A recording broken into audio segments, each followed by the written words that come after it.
All right. Is it working right now? All right, we are live. All right, this is going to be interesting.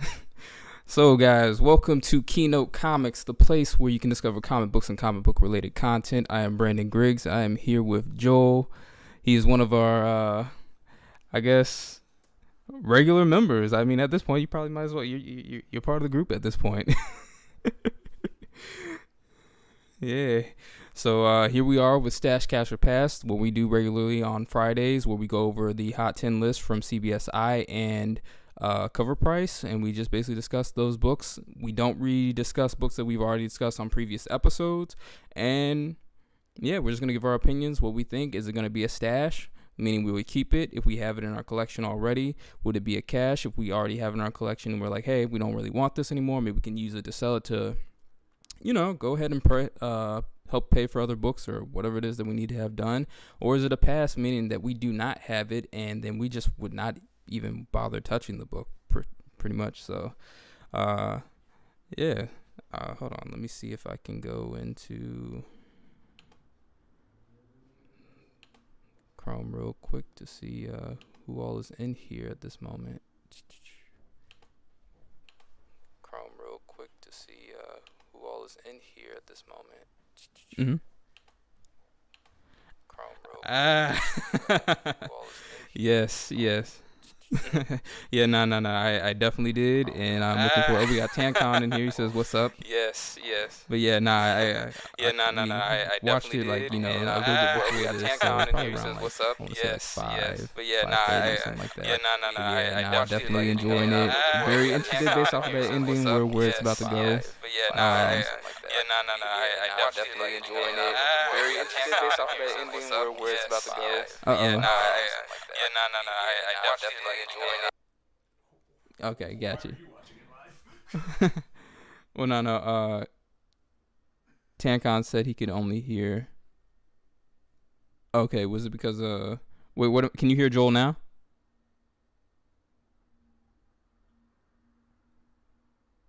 Hold on, let's see what he says, just to make sure we got everything good, because I might just have to redo all that over again. No. Oh, do I got to switch back over that? All right. How do I multitask on this then?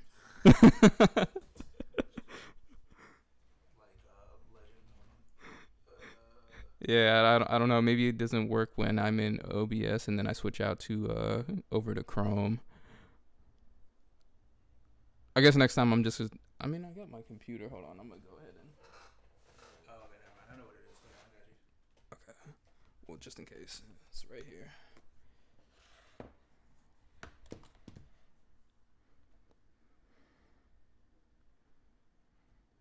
Seems like so much work.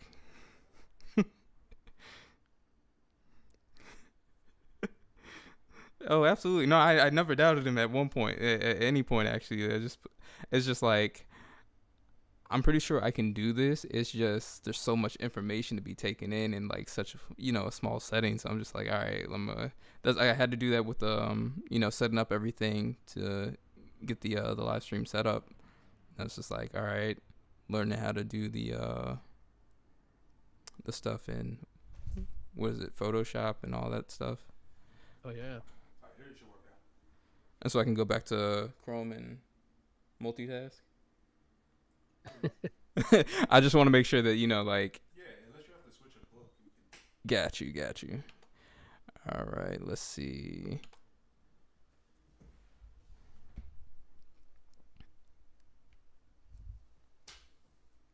Wait, what just happened? This is where you should be looking at. Word. So, okay, all right, cool. I see that there's a comment section. Oh, we got Southern Comic Geek in here. What's going on? Hey, It says, "What's Southern up, Comic folks?" Geek. All right, so Tancon said nah. So wait, all right, what about now? Let's see. I can hear him, so yes. Okay, all right, cool. All right, so Slan already covered that. So Joel, you can be heard right now as well. So All right, great. He's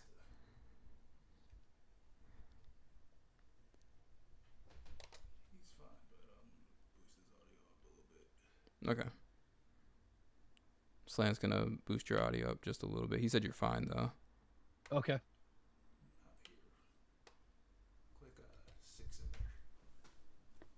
Guess it helps if I talk, right? So you can get a level.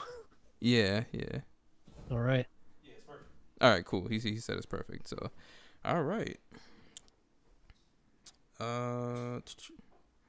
So wait, hold on. What just happened with is it all? All right, it is all cool. Ooh, look at that. I just figured that out on my own. Feeling special right now. So yeah, no. Falcon Winter Soldier. Very interested to see where that's about to go. Clearly, what we've discovered is that, I think it's kind of pretty much what Kevin Feige had already initially stated, that he's like that a lot of the fan theories are pretty close, but they're not spot on. And I think we got that whole thing with the whole Flag Smashers situation. What's the girl's what's Carly? the girl?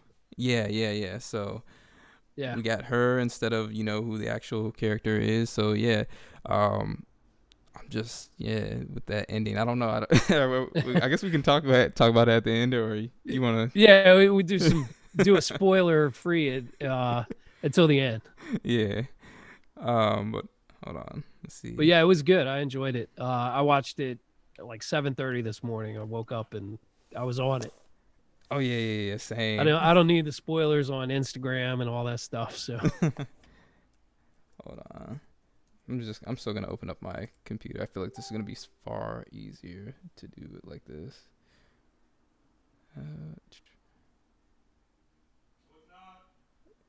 You think so? I just don't want to have to go back. He's saying it's not, but I don't know. So I'm gonna open this can of worms. Elephant in the room. Slam wants to take a break. He's got some other business to attend to. Maybe he doesn't want to announce it yet. Wait. I don't. I mean, I guess so. Is that what's going on? I don't even know if he's with us right now. You're running him ragged. That's what it is. Oh. No, he's asking. He was asking. As far as you taking a break, is this? I know. I'm just saying I'm hearing it twice. Oh. He's saying he's hearing it twice.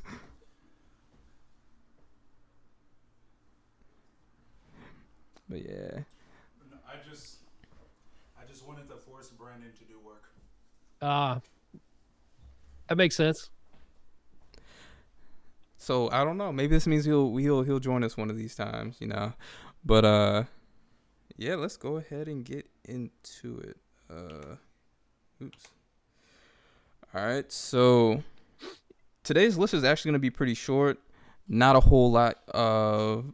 Well, I mean, there's a lot of books on the list for the week. We basically did not add a lot of them, of course, because we did not want to sit there and, discuss books that we've already talked about on previous episodes. But you guys can be sure to go ahead and check out Cover Price and Comic Book Invest, CBSI. I got the links down below in the description. So if you guys want to check them out, Cover Price delivers their lists on Mondays, and then CBSI delivers their list on Fridays at 12. So usually at noon. Sometimes they might run a little late depending on things, but 9 times out of 10 it's going to be at noon.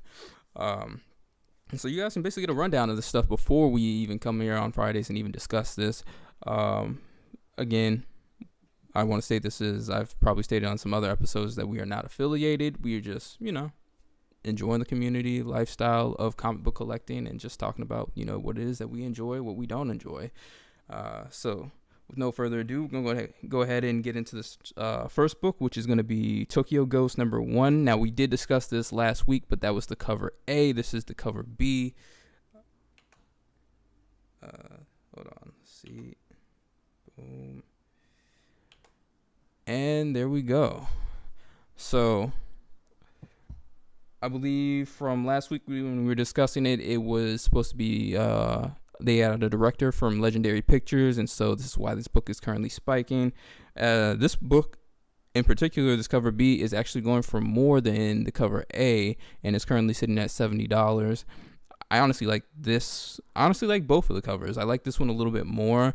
I think it just works a little bit better with like the colors that they have going on, the way she's there. Because I think with the motorcycle thing going on the first book, it kind of just like felt weird just because like the way they're angled and everything like that. But I think it really works with her because it's kind of like you got that city background, and it almost feels like you're seeing it from a distance in a way, but they're just not giving you that whole perception.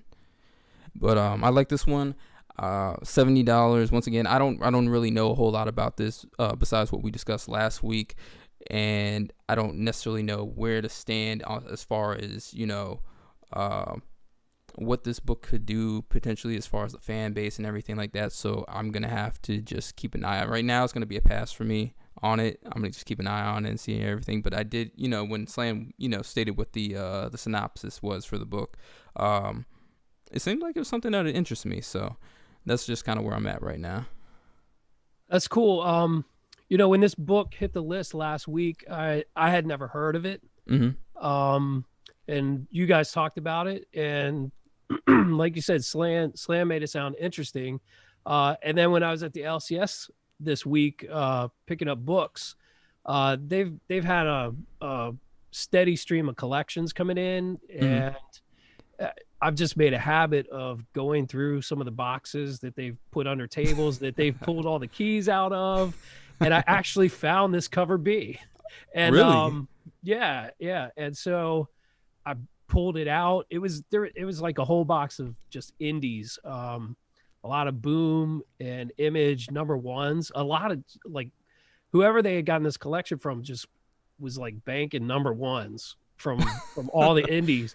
And I found this one, and of course, I had known it from the week before. I knew this was the cover B. Yeah. And when I looked it up on Key Collector just to see, if I pulled this out and put it in my stack, what am I getting into money wise? And the owner charged me $15 for it. Oh, nice. And right. I thought it was going for $20, and now you're saying 70. So it's blown up in the last couple of days, which is kind of interesting. I might just have to cash this.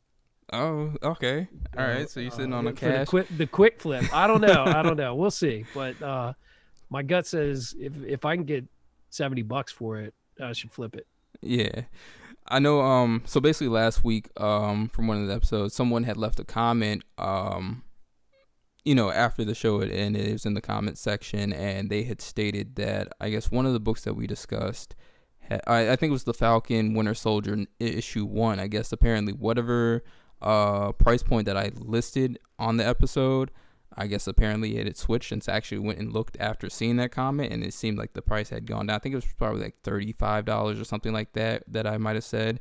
And then I go back and look at the prices now, and that they've all gone down.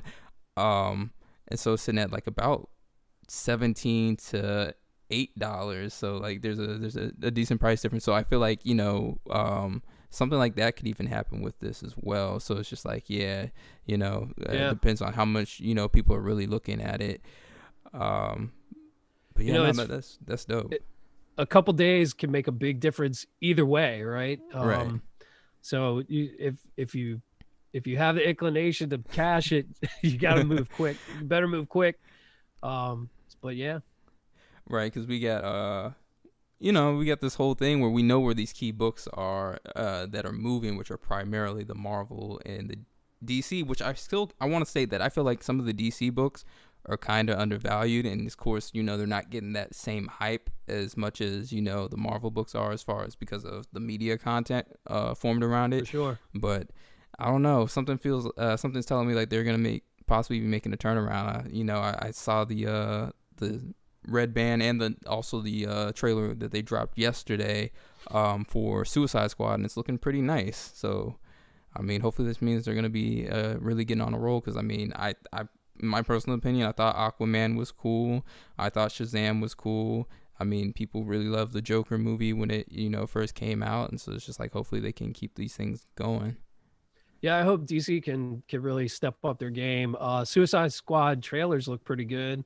Mm-hmm. So I'm excited to see what they come out with, if they can sustain it, if the whole movie is good. And what's interesting is to see if it'll translate to the comic books. I mean, it does initially when the trailers drop, the comic books take a jump, but you know, the thing about the MCU is people are really invested in it, and Right. the continuity is there. And you know, if DC can I feel like that's what they need to be aiming towards. Right. Is that continuity. I know in some respects, I think they publicly said that that's not necessarily the way they're going to approach it, but Which you I know, feel like is a terrible idea. yeah, from a comic book investment standpoint, I think continuity across their universe, their cinematic universe, would be beneficial to the collectors. I mean, yeah, not even just that, but also like, you know, a lot of the times it's like we want to see the stuff from the books put into a live action format. And I think Marvel Disney has done that really well, where they're not necessarily giving us exactly the same format from the books, but they're taking bits and pieces, everything. We're seeing it exactly, you know, with Falcon and the Winter Soldier and a bunch of other stuff. And they've had to do that, you know, especially with the whole situation of not necessarily owning rights to, you know, certain characters. So they had to, you know, maneuver around it and still, you know, take bits and pieces from everywhere. It's familiar. Yeah. Yeah. And I mean, I'm thinking maybe with James Gunn, you know, already working for Marvel, he's probably brought some of that influence over there, and they hopefully get to see how that works and be like, okay, well, maybe we should rethink this. And so maybe that, you know, be the next thing. Let me see what's going on in the chat real quick, so I'm not leaving anybody hanging. So we got issues in the building. He says, yo, hello, all. Hey, and we got issues. We got Pablo Phoenix as well. He says, definitely need to keep an eye out on this. It's a pass for me right now. So referring to the Tokyo ghost going on. We got issues also said pass as well. He said I finally picked up 3 Ultimate Fallout 4. Oh wow, 2 covers. Cover A and 1 cover of the 1 in 25. It took all my money. Yeah. Hey. I bet you'll get it back whenever you want it. Oh yeah, absolutely. Especially if you got it. I mean, at this point, it seems like with the Jerdrick variant, it's like doesn't really matter the price. You got the 9.2 hitting about 800 already. So, and then of course I've seen like people with 8.0s and stuff trying to push theirs up to like 1,000. So I mean, it's gonna happen, especially once you get that Miles news of being in something official. Like, oh, it's gonna go crazy.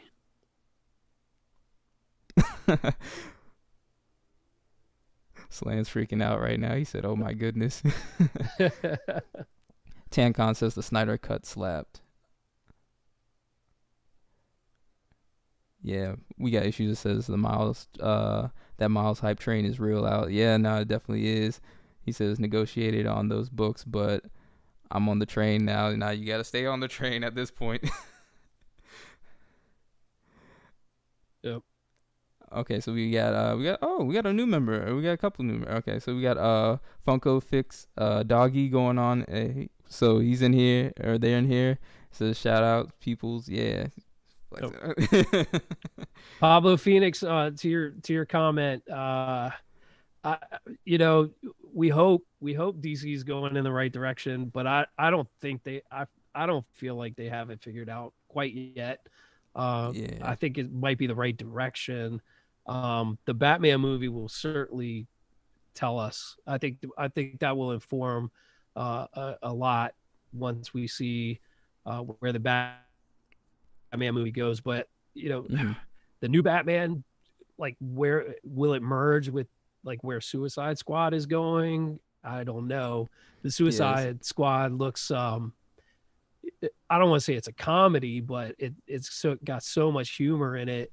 And then everything we've seen out of you know, the new Batman movie, it doesn't seem like there's gonna be much humor in there at all, unless you think him beating the crap out of 5 guys to a bloody pulp is funny. Which I mean, I liked seeing that in the trailer, but they don't seem quite aligned yet. But hopefully they'll get there. Right, and it honestly goes into like a darker edge where you kind of almost like, even though like it's a thing where it's like it almost seems like the Batman movie could somewhat be intertwined. Like they could probably make it intertwined with the Joker movie, but the way the Joker movie went, kind of, it's just like, all right, so how would they make that happen?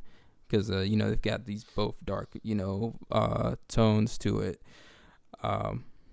The cool thing is that they're both early, sort of in their trajectories, right? Like the Joker was just becoming the Joker in the Joaquin Phoenix, and then it looks like this Batman is kind of the year one story with Court of Owls, Right. So you know, they could put a bunch of stuff in between, and 10 years down the line sort of merge those two stories and have like an epic thing. If they did that, you know, I don't think anybody sees that coming at this point, but Right. you know, maybe they'll get their own sort of Kevin Feige and pull that together, which would be a hopeful thing. I mean, yeah, it's like, it's exactly what you were saying. Like if they're stating that that's like not the direction that they want to go, and which is clearly what Feige has been doing with the Marvel stuff. It's just like, I mean, I'd hope they would get it together, because I mean, it's at this point, like, I feel like it's not a hard thing to necessarily put together. You have the material,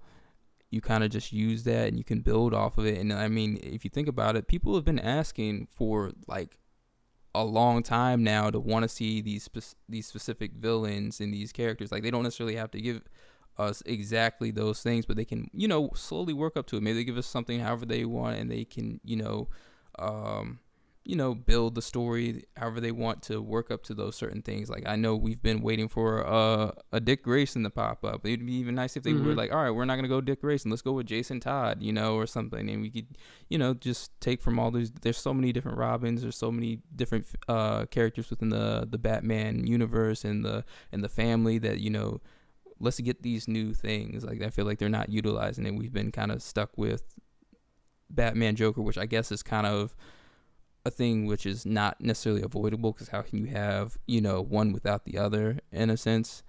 And they have to appeal to the masses too. Like Right. like Jason Todd as Robin, you have to build to that and take the masses there. Every, you know, people Right. in comics know that there's more than one Robin, but Yeah. 2 years ago, before I was into comics, I didn't have any idea, you know, and so they definitely have to like get people on the train first, Right. and then get them to where they're going. But the problem is DC just doesn't seem to know where they're going anyway. No, I completely agree, but it's just like, yeah, no, they gotta definitely get onto this, because at this point it's just like, you think about all these characters that you own the rights to, and you're a business, like, you want to sell products at this point. You have other things that you can introduce, you know, the masses to, because you know it's Batman. That's like a household name right there. So even Right. people that are not even necessarily really into comic books will take the time to go and see you know, a Batman movie. I'm seeing this like from people that I've worked with, like they don't care anything about comic books and stuff like that, but they're going to go see these Marvel movies. You know what I mean? Yeah. And it's kind of getting them a little bit, you know, more into it. And so like they'll be talking about it, and of course they'll be sitting and having conversation. They'll say like completely wrong things. I'm just sitting back and I'm just like, I'm just gonna let you guys just, you know, have that. Yeah, and the thing is, if they do the movies well, you know, it's not necessarily going to pull those people into comic books, but they can introduce, once the people accept sort of that first level of Batman, you know, then they can introduce some of those other characters, even getting into, you know, like Poison Ivy, which they did in one of the old Batman movies. Like, that's probably getting kind of deep for people who aren't into comics at this point, you know. And so, but there's so many characters in the Bat family and his rogues gallery that they could bring in. Yeah, no, and they should. I mean, so I guess let's just see what the future holds for us on that. So we got Issue says, I saw something about a Black Batman movie, and has anyone seen the news on that? I actually have not. No, I haven't heard anything about that myself. Hopefully you didn't see that yesterday, because there was some stuff going on left and right. You know, people were dropping all kinds of like false information because it was April Fool's. Slan says, I know there's a Black Batman podcast technically with Jeffrey Wright, but haven't heard anything about a movie. And then Funko Fix Doggy says, yeah, non-collectors go for the names they know. Absolutely. So, all right, so we don't linger on, and then we go get to this next book. All right. Next book is going to be Captain America 334. This book came out in 1987. I actually happen to have had this book. It's just sitting around. I didn't even know until I think it was probably like Monday. I found it and I came across it, and I was like, I told Slan, I was like, oh man, this is on the cover price list. So as of right now, this book is currently going for $55. So this is the first appearance of Lamar Hoskins as Bucky, but of course, as we know it, Lamar Hoskins is not Bucky within the Falcon Winter Soldier story. He is Battlestar, which means that people should probably go ahead, and if they're specking on this, they might as well spec on that, which his first appearance as Battlestar is in Captain America 341. So yeah, I was in the LCS Sunday. Sorry, I go there a couple times a week usually. And they had gotten a new collection in, and I was digging. And I pulled out two of those, one newsstand, one direct, and a couple other of the hot Captain America books. And I took them up to the counter because the owner hadn't been through all of it yet. So he was kind of pricing them as I brought stuff up there. And I had a big stack that was adding up. And, he was like, holy crap. He was so surprised to see what it was going for. And obviously this is Sunday right after he had been in the episode Friday. So I actually passed on that just at the current rate. I got a follow-up story that I'll save till the end, but all right. In short, I passed. I said I don't believe in Battlestar. I just don't think he's gonna have staying power. I think he might as well be wearing a red shirt on the Enterprise, because I don't know that he's gonna last that long. I don't know. I mean, we'll see, because that's the hard part, because I was feeling the same way, but I'm kind of like, I don't know. Honestly, I guess it could go both ways. But I was telling telling Slan that I'm enjoying the dynamic between Walker and Hoskins, because it's giving you this kind of like this police cop team vibe, and it works really well, and you're starting to really enjoy those characters a little bit more based off of their interactions with each other, especially with the episode today, when they bust into the place and everything like that. So like how that went down, but yeah, I see a lot of parallels between the original Cap and Bucky. Like they look like they're true friends. He's right. Like, he looks like he's really got his back. So I like the way they're developing him in the show. I haven't read any of this Captain America run. I haven't where he's at. So I don't know exactly how they portray it. But I do like the way the show has handled it so far. Like I said, they look like true friends, things like that. So I'm interested to see where they take it in the MCU. And it looked like he had a little bit of staying power in the Captain America run. Yeah. So I don't know how he ended in that run. I should probably do a little research and see, just to get some hints. But yeah, it's pretty good. Yeah, no, you definitely brought up a valid point. Like I got to do my research as well, because I've been thinking about this. I'm like, oh, $55. I mean, I'm pretty sure that my copy wouldn't go for $55. It's a decent copy. I'd probably say it might be like maybe like an 8 or so, but it's not the 9. I don't think it would get that $55 range. So I could probably get like 20 for it or something like that. But yeah, no, I picked it up off the rent. Oh, actually no, I want to state that I was going to agree with you exactly when you were talking about them seeming like they're really good friends, because I think they made that case pretty strong on that first episode, where they're the scene where they're in the locker room and everything. Yeah.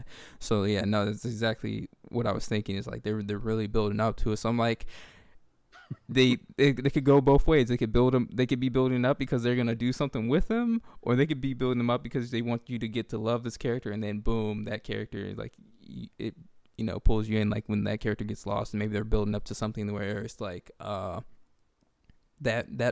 level of friendship, and then one loses the other is going to cause that big opening for something even bigger to happen. So. Yeah. So Slan looks like he said he's going to stash yours. So I guess he's a believer. I'll go ahead and stash yours too. So yeah, I'm gonna hold on to it. Yeah. So since I already got it, I'm gonna go ahead and stash it.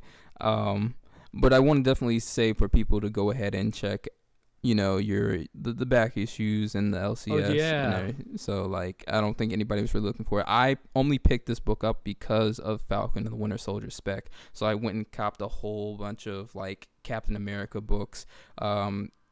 If you go look at like previous episodes from like before we even started doing Stash Cash or Pass, I was like huge on like Nomad. Shoot, which version of Nomad? I should know this right now. I'm blanking on it right now. Was it the girl Nomad? No, the guy Nomad. The guy Nomad, the one that takes over after Cap. Jack Monroe.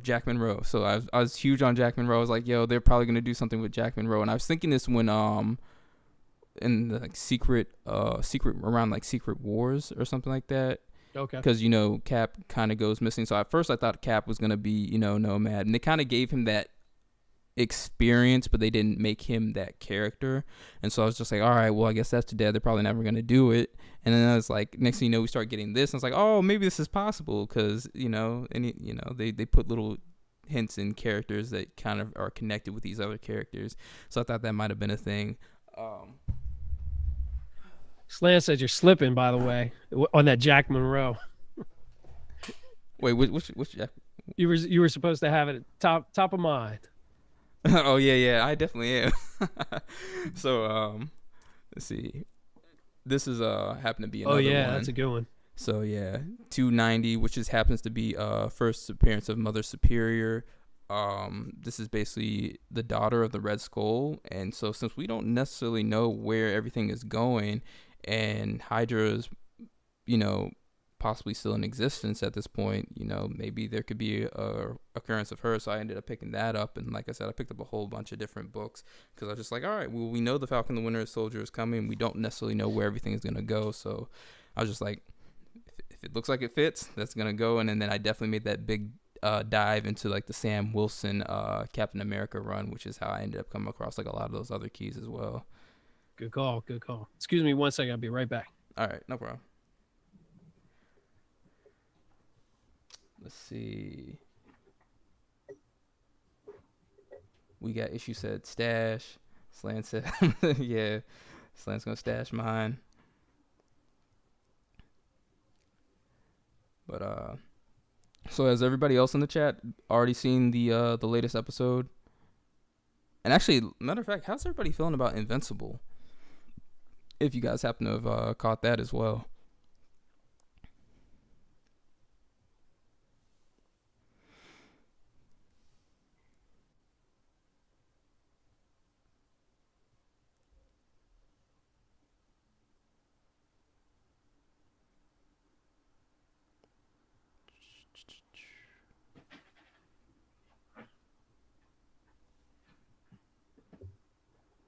We got issue says Invincible is great. I think they've done a solid thing.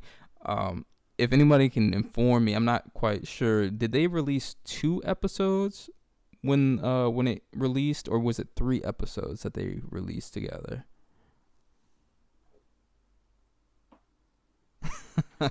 Slan said Invincible is dope. Tell your friends. Oh, I haven't gotten to see Invincible yet, and I got a ton of those Invincible books that I need to sell, I think. I don't even know.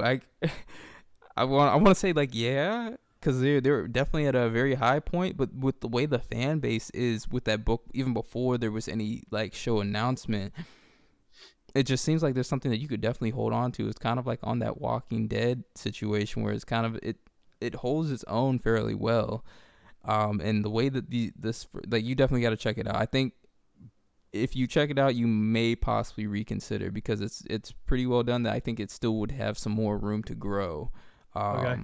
Like it seems like it's off to a really good start. So, and I have never read Invincible, but I was looking at some of the issues to see like what issues from it were spiking and where everything was sitting at, and it seems just based off of me looking at the covers, I'm seeing the covers and like reading like what these keys are, and I'm like, okay, I'm building it off of what I saw from the episode. So I think they're following that format, which is honestly a good thing. So people are literally getting to see those issues in a a cartoon format. So I guess if that's the case, then it may definitely have some staying power, especially if they get to build onto it. So I don't know if Invincible is still going or where exactly the direction is going with it at this point, but if that's the case, I think it might be here to stay.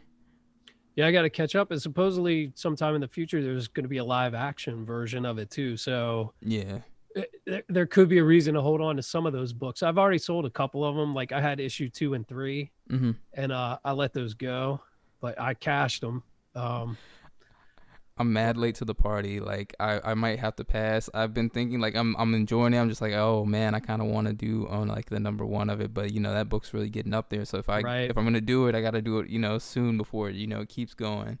Hold on. So the interesting thing I was thinking about earlier today, I don't think those books will ever make one of these hot 10 lists. There's just not enough of them that were printed to have the sales volume to like make the lists. Boy, do I which have is a surprise for you.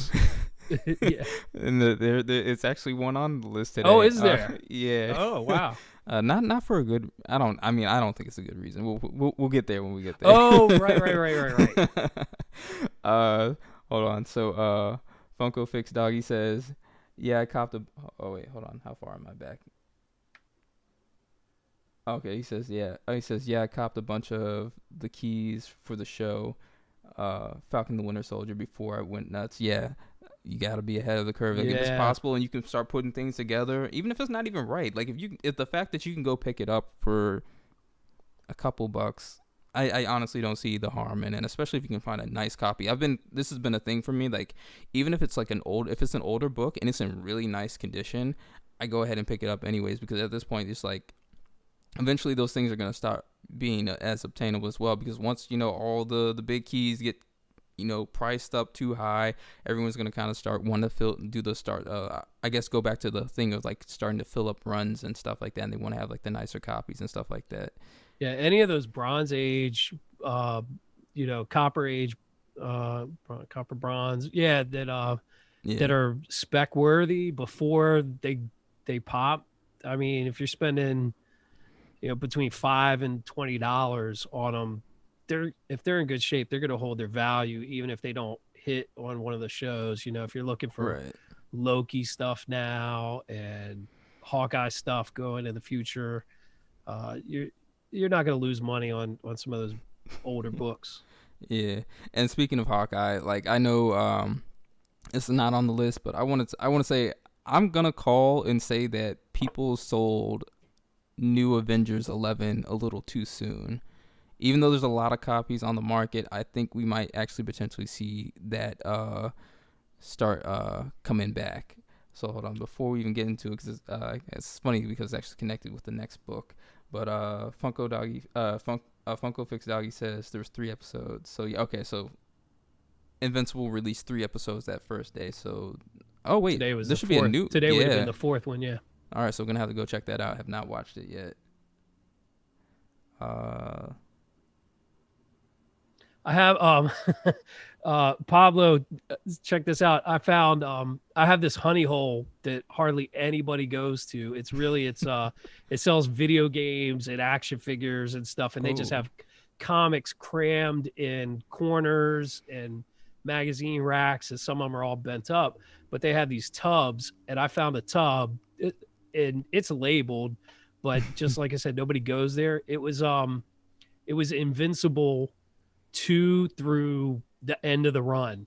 Wow. And I went in there and I got a couple of the books for like $5, but then the guy started looking them up, and I still made I still got a bunch of stuff. I tried to offer him like 350 for the whole tub. Uh-huh. He was like, no, I got to look them each up and stuff like Yeah. that. But I've pulled out. So it didn't have issue 5 for some reason, which is kind of a key. But I got 2 through 13. And then I pulled out like 19, which is the Michael Dorn character. Spoiler, I haven't even seen it, but Michael Dorn's going to be a voice on one of the characters. And I also pulled out second print of issue 50 and 51, which are hard to find.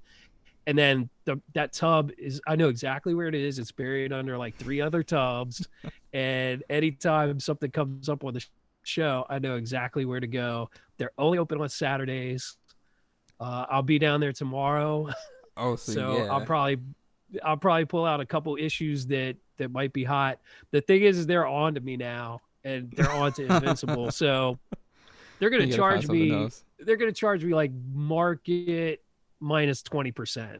So basically, I could grab them, but it won't do me any good to like grab them and try and flip them immediately. Right. But at the same time, if the show has legs and the books get a boost and just go on an uptrend, I can pull out any of the later keys. Like probably the one we're going to talk about in a little while is in that tub. I've seen it. I just never grabbed it before because it wasn't one of the high dollar keys at the time.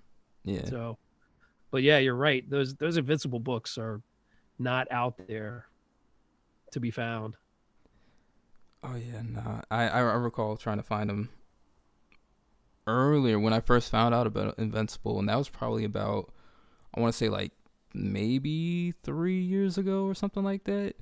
Because I definitely recall, seeing it back from a free comic book day thing or something like that. But I never thought anything of it. Like I didn't even know Robert Kirkman was even tied to it because I was definitely watching plenty of Walking Dead back then and everything like that. But yeah, no, it's just crazy to see that take off. And then like I was late to that. I was late to when everybody was like hyping up the Sentry and everything for Marvel, and I'm just like, honestly maybe that might even be a thing. But we'll see what happens with stuff like that. But yeah, so we're gonna go ahead and move into this next book, which is actually Daredevil 10 from 2000. So this is gonna be the first cover appearance of Echo, and I wasn't even really thinking about this book. I had always been stuck on 9. When I found out about a potential Ronin situation in the Avengers movie, or Hawkeye being tied to Ronin, and we knew that Echo was the first Ronin, I was like, okay, well, I'm gonna go ahead and get this new Avengers 11, because if they're gonna do a Hawkeye show, chances are she's gonna pop up. So I kept telling people, I was like, you gotta get that issue 9. And I definitely knew about issue 10. I tried to go ahead and get it in a lot, but I kept missing out on it. And I was like, all right, well, issue 9 is the first appearance. That's chances are what people are gonna be more focused on. And honestly, that's the one that I personally want more anyways. But yeah, was not thinking about issue 10. Issue 10 is currently going for a 9.8 at $500. So this book is moving on up. Yeah, I was lucky I found issue 9 in a collection at the LCS and got a good deal on it. And because for the last year, I think people have been talking about that first appearance. Right. And I was happy to find it, but again, like you, I wasn't quite aware of issue 10 as the first appearance of her as Echo. But I think the other thing that 10 has going for it is her on the cover, and that cover is gorgeous. I mean, right. The cover on 9 is great. Like I like that whole aesthetic that they did in that run for the covers. But the cover on 10 is like next level type thing. So I see why people are gravitating towards it. And then you throw in that's her first appearance as Echo. That's pretty good. And then you're right, New Avengers 11, where she shows up as Ronin, which is probably what I don't know about probably, but it wouldn't surprise me if that's who we get in the Hawkeye series. And then I think the other thing is I heard rumors this week, nothing concrete, but that they're considering for Echo to have her own show potentially. Now, again, complete rumors, and I don't know if that's internet rumors or YouTube rumors or Mm-hmm. I didn't hear any source on that, but just the rumor is enough that both 9 and 10 are probably seeing a spike. But 11, New Avengers 11 is might be that last chance book. I don't know where that is these days. It might show up on the list Yeah. any week now, but if you're out there hunting, keep an eye out. So I'll add that I definitely like this cover. So I believe if I think I'm correct that the artist for the, and I should know this artist's name by now at this point because I really love their art style. But I believe this is the same artist that did the artwork for Simon Dark that I ended up finding out about just off the random of going on a hunt and just seeing that, I came across the books and it caught my eye because it literally says on the top of the book in the top in the heading is like Gotham's other protector or something like that. And so I'm thinking like, all right, well, this is clearly not a character I've ever heard about and everything like that. But yeah, no, their artwork, their art style that they do is just really dope. So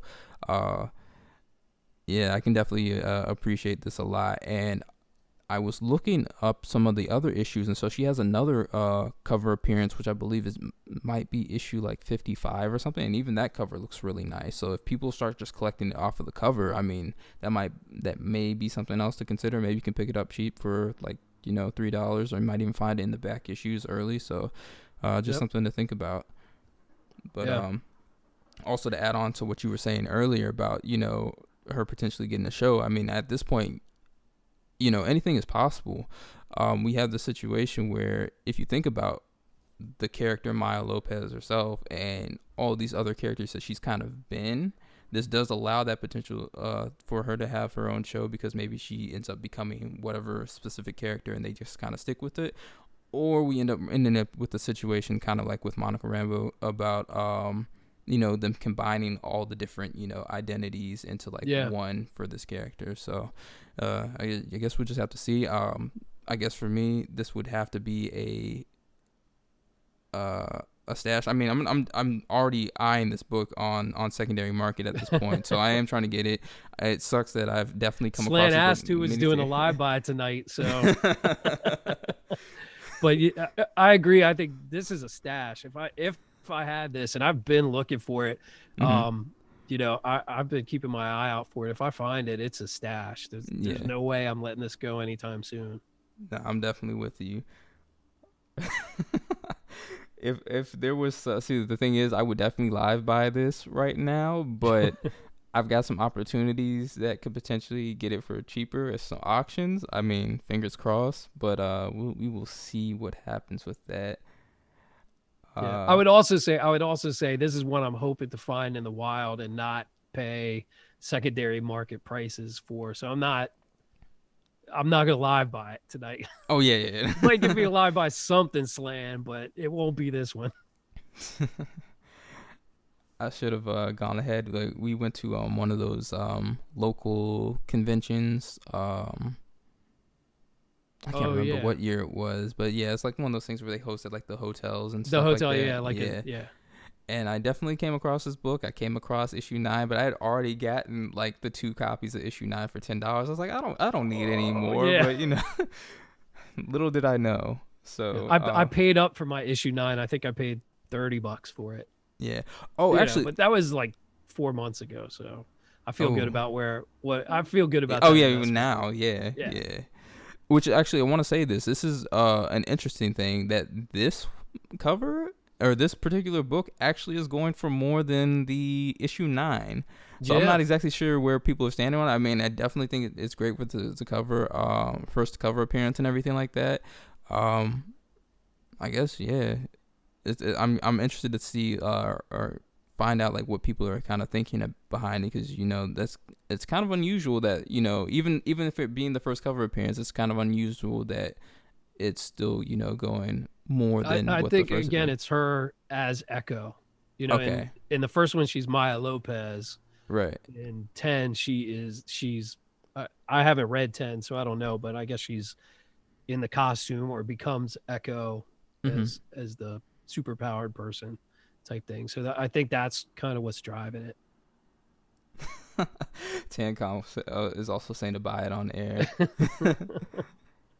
Oh, okay. So Funko Fix Doggy says Mac, so that would be the artist. I Oh, believe okay. so yeah. I'm terrible with a lot of artist names, Yeah. unless they're super current. So I'm hoping I'm not wrong, but like I was saying, I believe that's the same artist. Or I could have it confused with something else. I definitely remember seeing some other cover for something, and then I was talking to Slan. I was like, "Oh yeah, that's the same person that did, the Daredevil for that Daredevil run with Echo and everything like that." So, I'll probably have to get back to you guys on that on a different episode or something like that. So, let's go ahead. Matter of fact, I didn't even check to see with everybody. Where's everybody in the chat sitting with this? Is it a stash? Is it a cash? Or is it a pass? If anybody in there happens to have it. Bitter Roots. Slant says Bitter Roots. I can't remember the cover then. Oh, okay. But yeah, no, the artist has definitely been around for a while. Clearly, with this book, being a 2000 book. Yeah. But yeah, no, I definitely love their style. And actually, that is it for the cover price list. So, like I said, this is fairly short. So, we're going to go ahead and move into the CBSI list.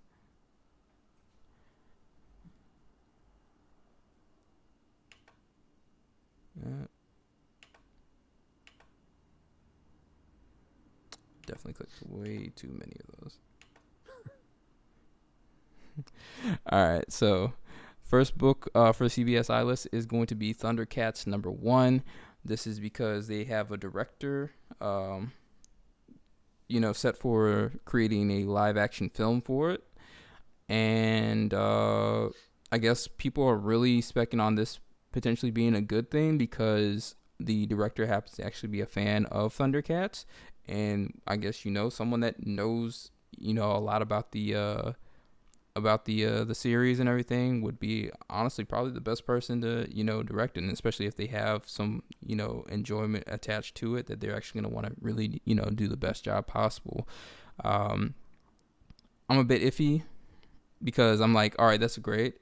And I think that's why there's a part of me that's like, oh yeah, no, this could really be done well.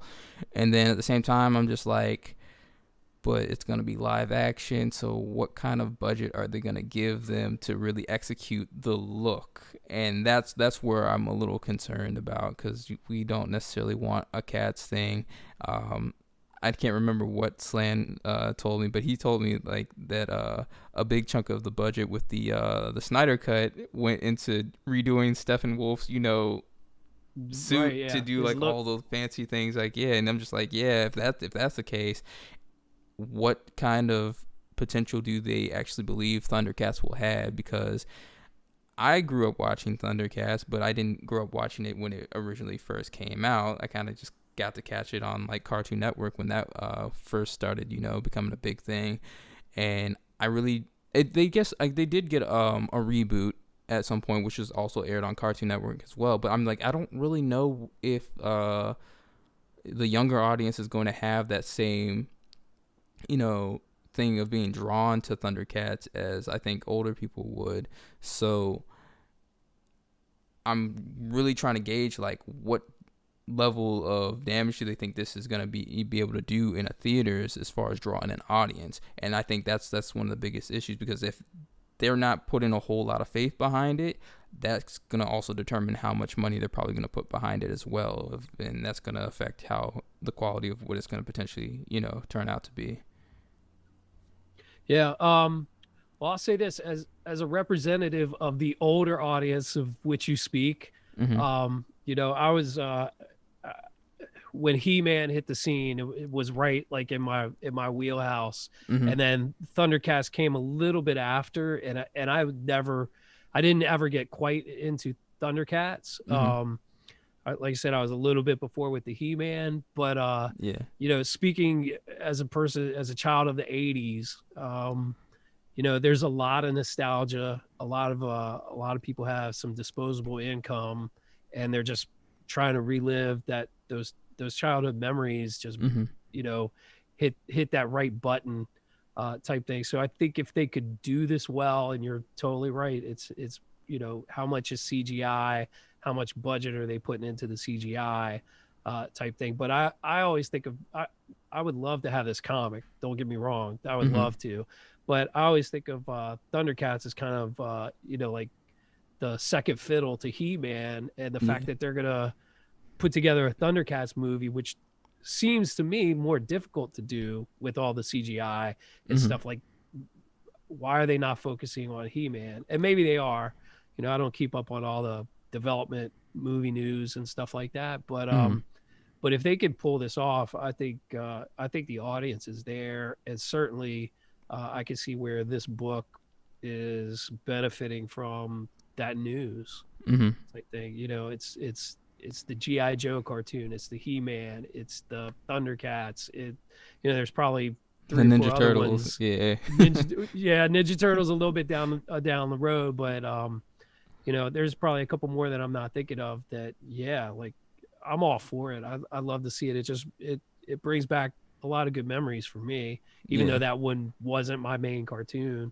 So I could see why people in my generation are willing to throw money at this, and a lot of the collectors that are putting big money into comics are my generation type thing. So I'm certainly not gonna. I've been keeping an eye out for this. I see like issue 3, issue 4 out in the wild. I've never seen an issue 1. I would certainly snatch it up if I saw it, but I'm not going to chase this down. So this is probably a pass for me at this point.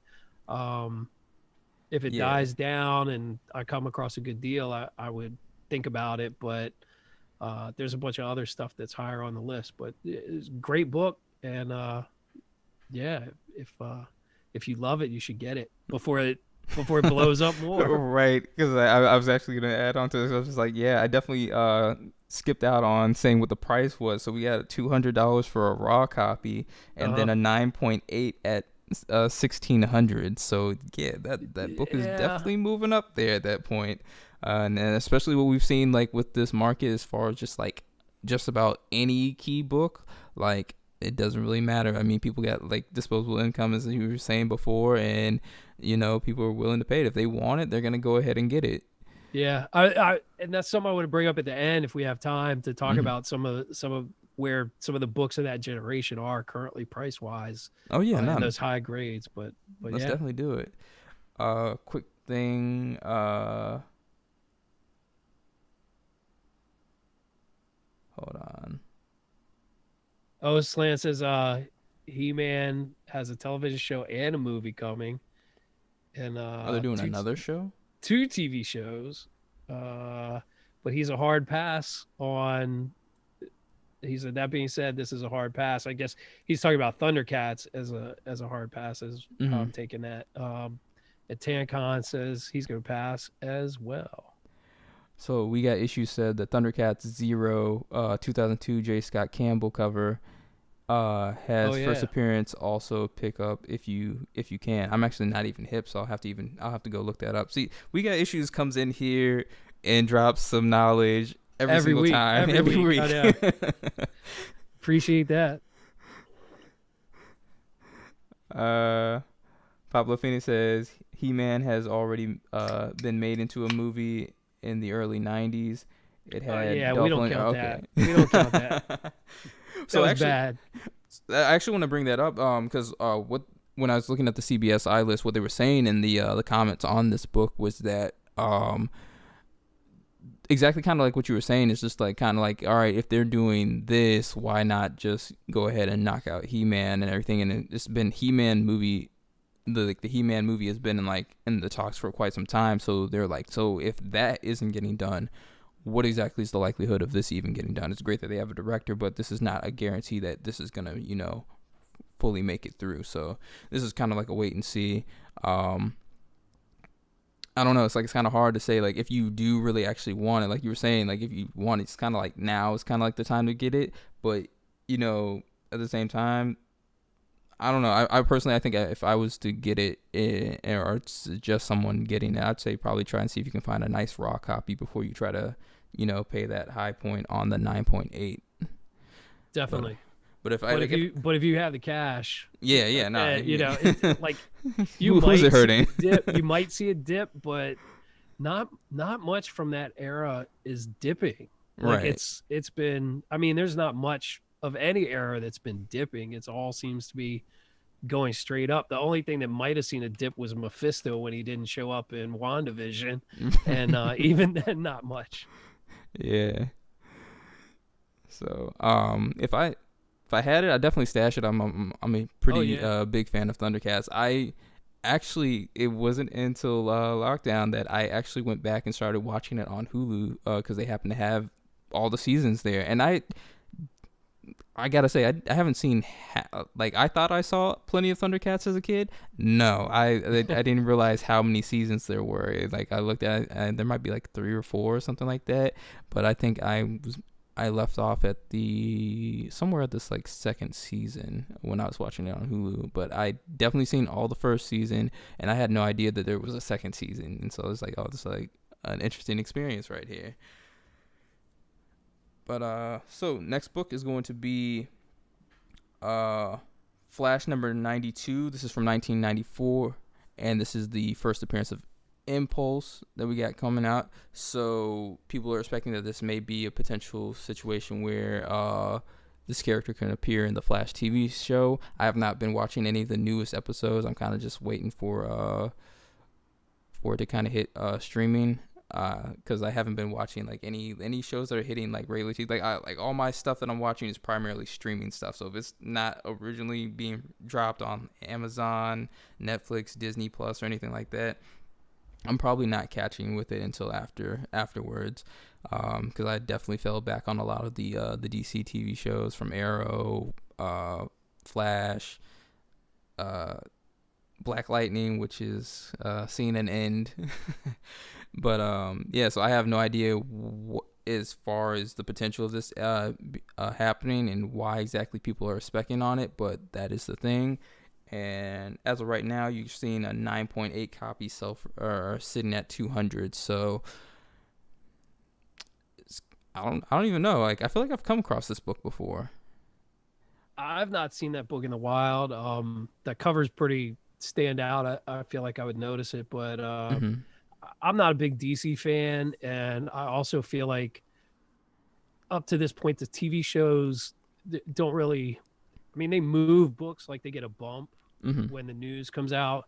It's usually and again, this is anecdotal, just my gut, is that the bump that they get is pretty short lived and quick. So by the time you see them make these lists, it's like it happened the week before, and you either got it or you had it, or you shouldn't be chasing it out in the wild. It's like just look for it in the wild because they're probably out there. Right.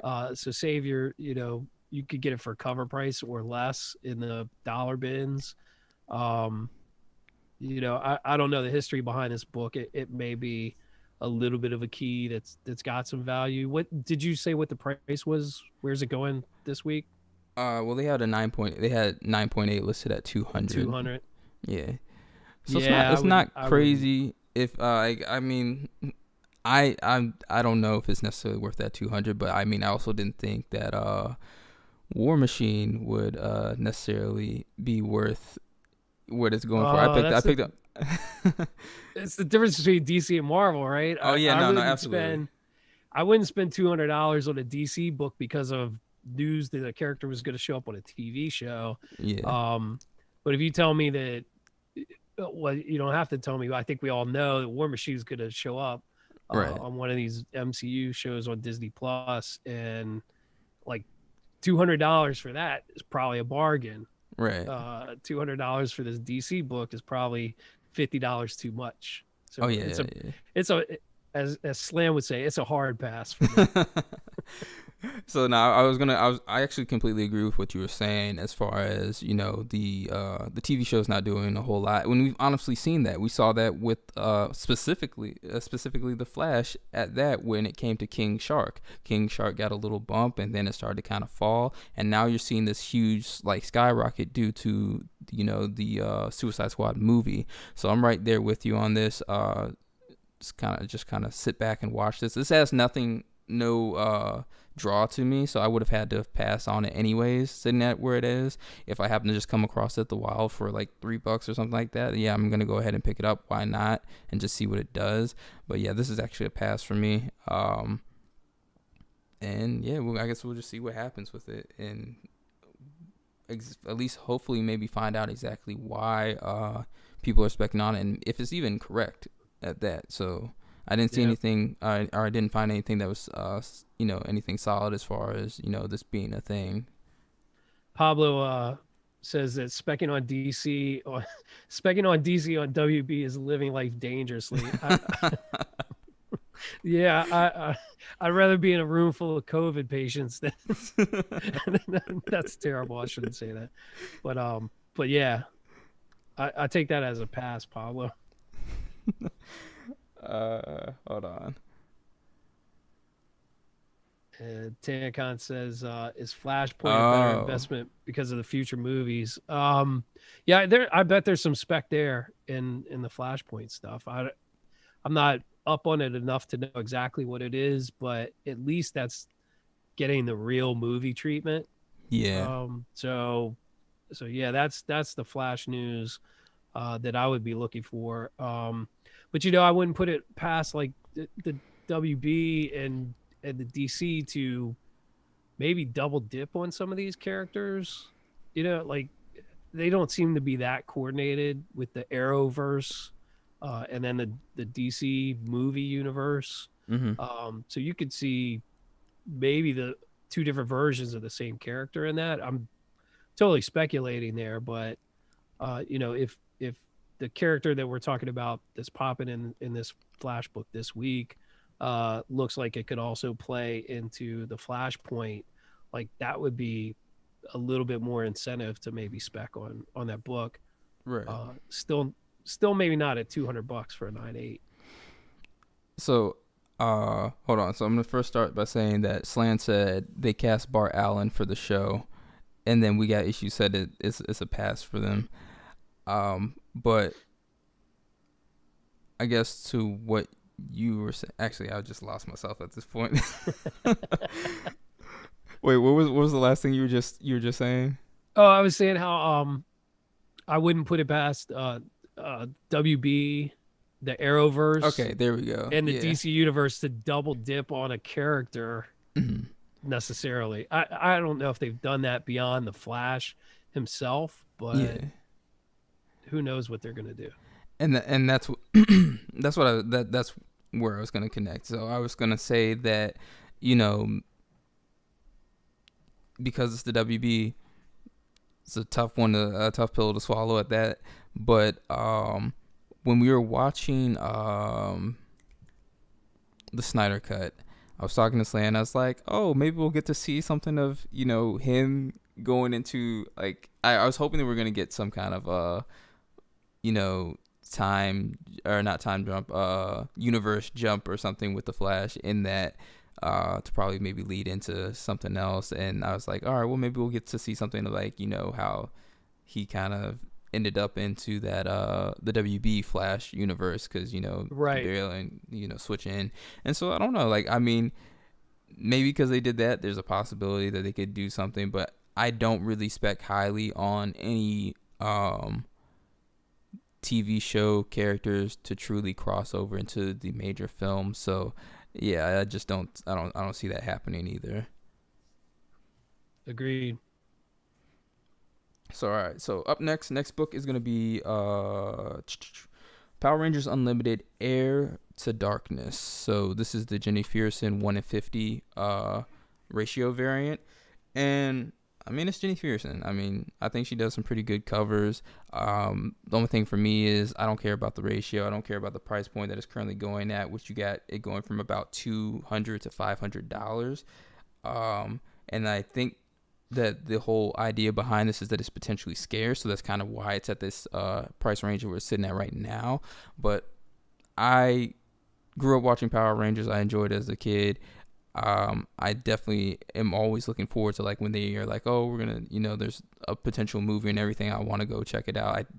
I would say that I enjoyed the remake that they did, and they definitely have some more stuff coming forward. And I think that it would do pretty well if they start, taking stuff from their comic book series. But I'm not drawn to it that deeply where I'm collecting Power Rangers, so this would have to be a pass for me. Yeah, I'm gonna agree with you. It's Jenny Frison, and she puts out some great covers. It does some great art, but I saw this. I don't know if I saw this before it was FOC, but right around the time it was FOC. I'm not a fan of Power Rangers. I mean, I'll collect anything that I might be able to make a buck on eventually, but I wasn't going to chase this when I saw it initially, just because I'm not that interested in the comic, even though I appreciate the art. So I'm still going to pass, especially where the price is currently. I feel like, this is probably going to come down a little bit if I had to guess. Maybe not all the way down, but I don't think it's going to stay in that $500 stratosphere range. I think, come back down to $200 or $300. If you love it, I would wait for that to happen. Yeah. I don't think there's going to be any news or anything that's going to propel it much higher. Maybe scarcity, but she'll have another cover within the next. I mean, already the Silk stuff and the Women's Month stuff that she's got out is already out there. So she's putting stuff out all the time. That's great. So she'll have the next hot cover soon, type thing. And then this one will be yesterday's news type thing. And you'll be able to get it at a discount to where it is now currently. That's my opinion. Yeah, and I honestly I agree with you exactly on that. I think another thing I would add to it is that even if it's like a flip thing, I feel like that's a dangerous move where it's sitting at $200 to $500, and it's like I wouldn't take that kind of risk unless I was actually reading it and to know exactly, the importance of the book, let alone the character that is on the cover. Like, I don't even know who that is. So the fact that I can't tell you who that is and why it could even potentially be spiking is where I would already have concerns of like, I'm probably not going to even try and make that move on there. Yeah.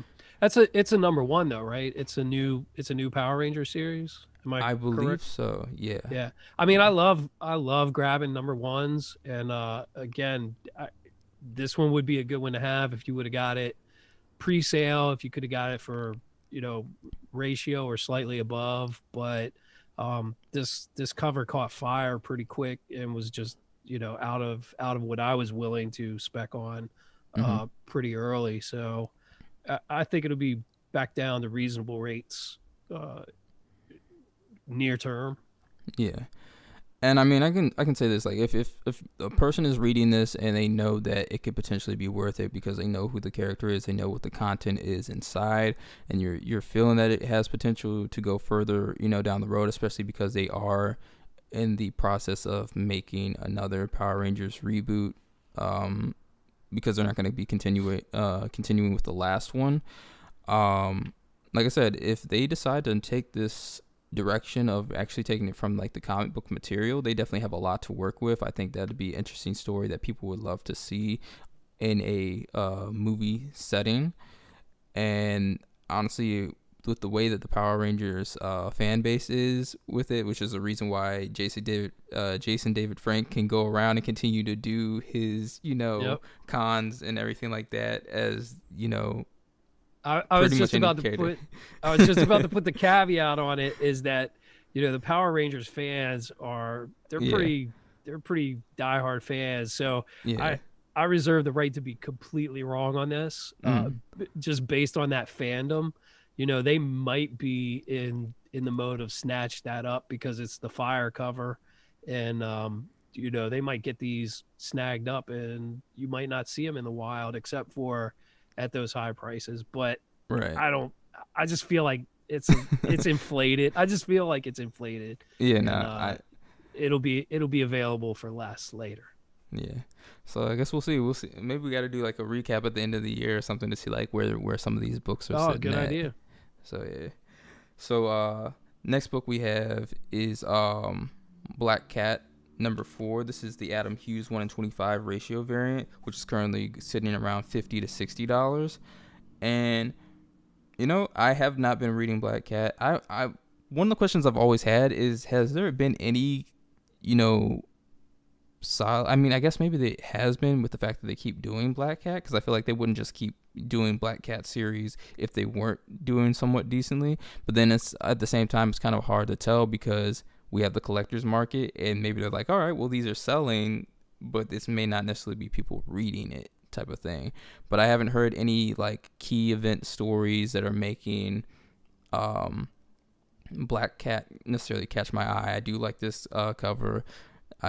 Adam Hughes rarely does covers that I don't enjoy, so that's cool. But this is because I have no tie to Black Cat. Like this is gonna be a pass for me as well. Yeah, I'm gonna pass on this one. I've been reading Black Cat, the King in Black tie-ins, so I think that was 1 through 3. This one is #4, and it doesn't have that King in Black tie-in banner on it, which makes sense because it's a ratio. But I'm not even 100% sure if this is the same series or if those were standalone and this is a different series. I'm going to assume maybe it's a continuation or starts a new arc, or I don't know. I'm not the biggest Adam Hughes fan. Like him and J. Scott Campbell are kind of in the same camp for me, where I can understand that. Every once in a while, I do like it, and they, I think the placement of Spider-Man's head on this is kind of weird, with his spider senses going. I think that was noted in there too. Like, I think they said something about that. I don't know how intentional that was or how it's like. I think the top half of the cover is like, I'm down with it, but then when you put Spider-Man in there in that weird position, it's just kind of like, I don't need that. For the price, I mean, I don't know, like 2 times ratio is not terrible if that's the 1-in-25. And if you like, I think there are people out there who are collectors of Black Cat and they love Black Cat, and there's artists who make her look beautiful, and there's artists who make her look silly, but when I say silly, I'm not meaning that in a derogatory way. There's so many different styles of how to make Black Cat look that if you're a fan and you're a collector, there's something for everybody out there. And if this is the one that floats your boat, then go get it, because I think the price is okay. I don't know, this is one where it's like in two years, where's this going to be? Especially if there's nothing happening in this issue. There's so many of those 1-in-25s and 1-in-50s that if it's not a key issue, the artist is popular and it's great art, but it just doesn't hold value type thing. So I wouldn't go chase this down. Definitely a pass for me. Right. And I want to note that it's like one thing I as you were talking, like I just kind of realized that a lot of those books that are already in a high price range or gained a lot of popularity from the early like 2000s and everything, strictly just because of the cover, nothing important going on. Like we haven't really seen a whole lot of that as of late for like I guess maybe the past, I want to say maybe like 2 or 3 years at least. Like there has definitely been some covers that got a little bit of push strictly off the cover, but they haven't reached as significant prices as I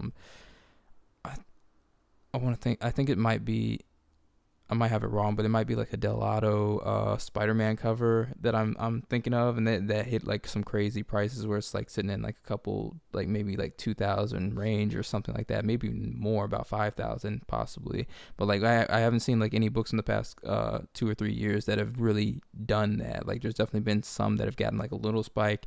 Maybe they might hit like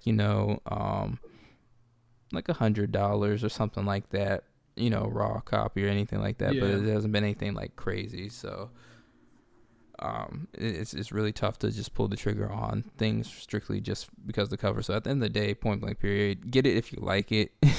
I think that's always a safe thing. So if you feel like you're cool with paying the price for it and you really want it, by all means go ahead and do that. But yeah, this is just like it's a no for me.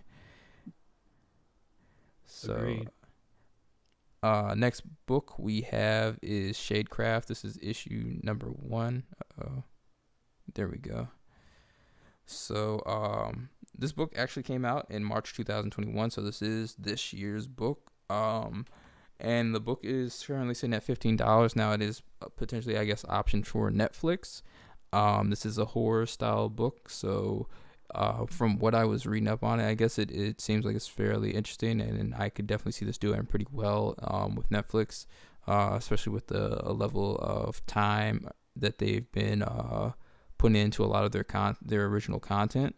I think this would definitely work really well. Now, whether or not this is going to have a fan base tied around it to keep pushing the book to a higher level, that's the hard part, because we kind of seen, even with the fan base sitting around with Umbrella Academy, those books have kind of lost some momentum. Even with the second season being as well done as it was, the book didn't seem like they were continuing to grow. So I don't necessarily know where I think like maybe considering where it's at right now, this book could have some pretty decent spec potential to increase beyond that $15. I think that's safe to say.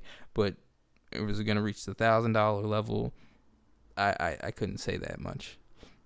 So if I had it, I go ahead and stash it. So just in case, why not? If you paid the cover price for it, just go ahead and stash it and see where it goes. I am hearing that the story is pretty good, so that's always a good thing, So Yeah, I actually have this on the way. It's incoming. ooh. I did grab the cover B from Jock on Wednesday. I have not read it yet. But I think before I went to the LCSs this Wednesday, like as I was walking out the door, I think I saw something on Instagram that this got optioned. Like the news broke like that day or the day before, which was pretty cool, because you're heading out and you're like, am I going to find this on the shelf? Yeah. But I go to Third Eye in Annapolis, where they usually have hundreds of copies of almost everything, at least the day of, by the time I get there. But I also saw that something about the cover B might be the hot one, so I grabbed an extra cover B. But I do have a cover A and B coming in from Things from Another World, and I also have Things from Another World did an exclusive by Zoo Orzu. And so I have that one as well. So and I was on this 3 or 4 weeks ago as purely as a spec play. A lot of the horror stuff that comes out, especially from these independents, I'll go ahead and pick up like a issue number 1 cover A and B. I try and give them a read before I have to make a decision on the second issue, right? Type thing. But I do love to get those issue number 1s just in case, and this happens to be one of the ones where again, I rarely go heavy more than I'll get a cover A and a cover B, but I won't do like multiple copies of a single cover or anything like that, Right? Just because it gets expensive and doesn't really pay off. Absolutely. So this is one that might hit, but I'm gonna stash it. I'm not gonna try and do a quick flip on this or anything. Yeah. We'll see where this ends up as a show, and I'll sort of hope for that second wave of popularity to come through. But yeah, I have high hopes because I've got this one in my back pocket. So it's a stash for me at the moment. I mean, I'll see if there happens to be any sitting around when I go to the LCS. I'm planning to go tomorrow because I have not been on a hunt in a while. So I'm kind of just I'm mainly going for the back issues, but I'm definitely gonna check and see what's still sitting around for from some of the recent releases and stuff like that, because I definitely want to pick up that new Justice League issue with Naomi in it, and the first appearance of Brutus and everything like that, just because that's a character that's going to be related to her life story, and we know that the show's coming out. I'm trying to be ahead of the curve. I'm just like, I'm not going to sit there and wait it out. Now, the book's not even moving. Like, the book is kind of stagnant right now. It's sitting at like about actually cover price, at least what I'm seeing on the secondary market for even the cover A and B. So I'm just gonna go ahead and pick up my copies and sit it out.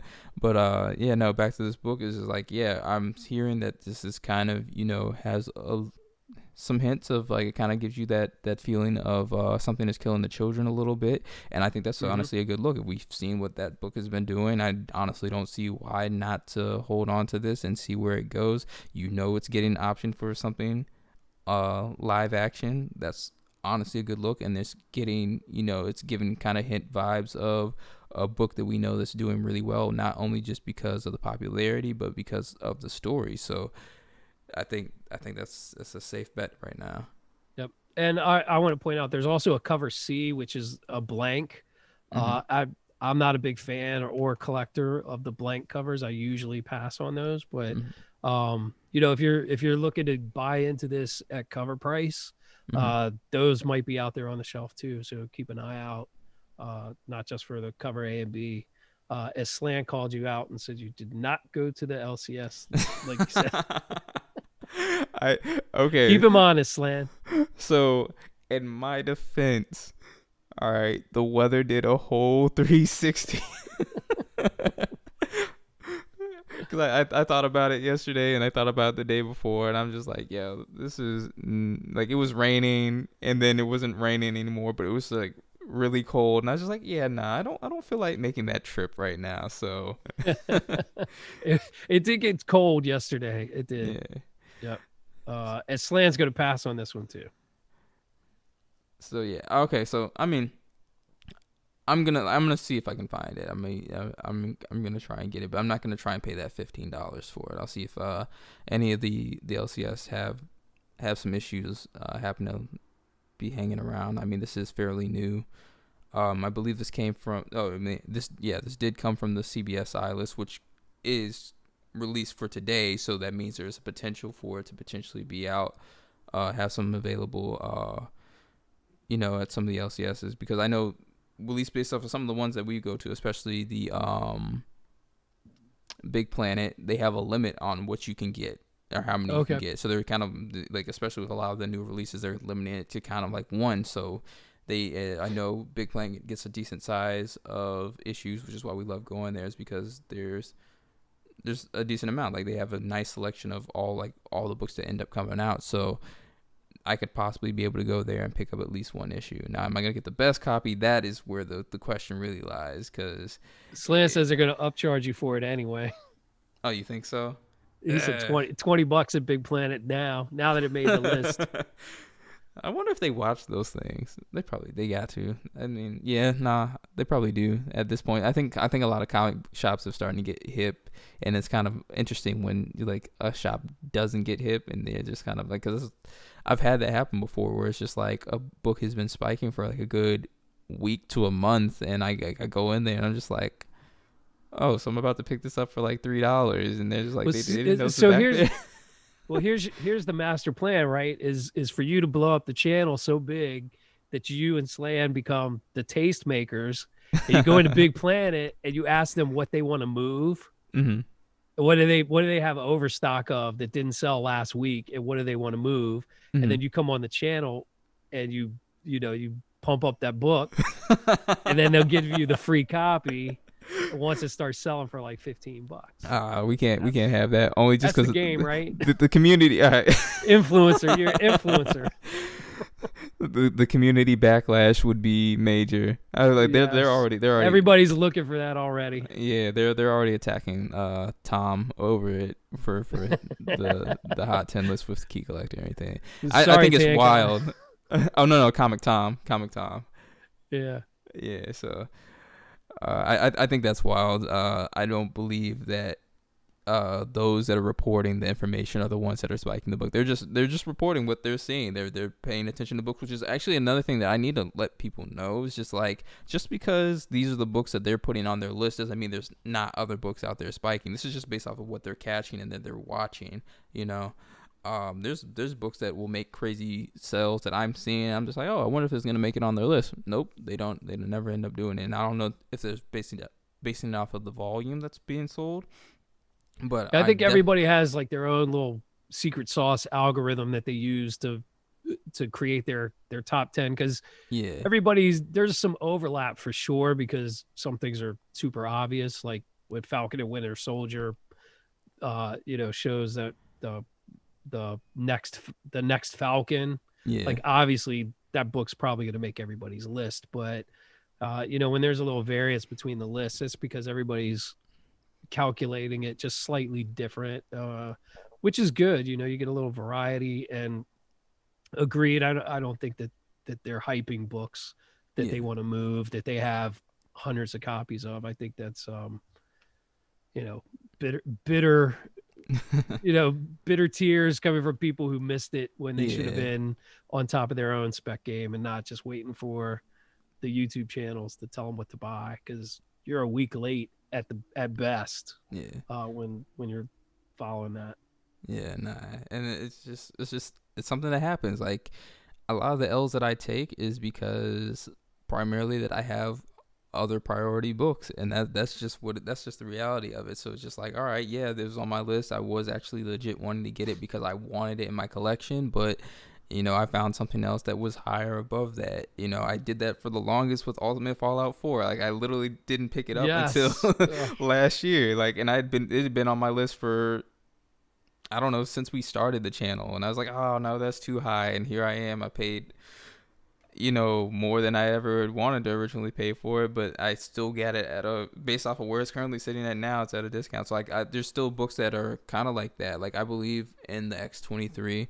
I'm still gonna have to try and pick that up. I don't want to pay the price that it's sitting at, but I do think it still has room to grow, and that's just kind of the reality of it. So now I want to say that because of the older books that are not in this current modern state are getting even more out of hand, I am kind of now looking more towards those books that are more in the 2000 area. So I'm like, all right, well, let me just go ahead and pick these up based off of characters that I know I want in my collection, and I believe are going to have some longevity potential, regardless of whether or not they make it into anything. At least that it's fan favorites, easy liquidity.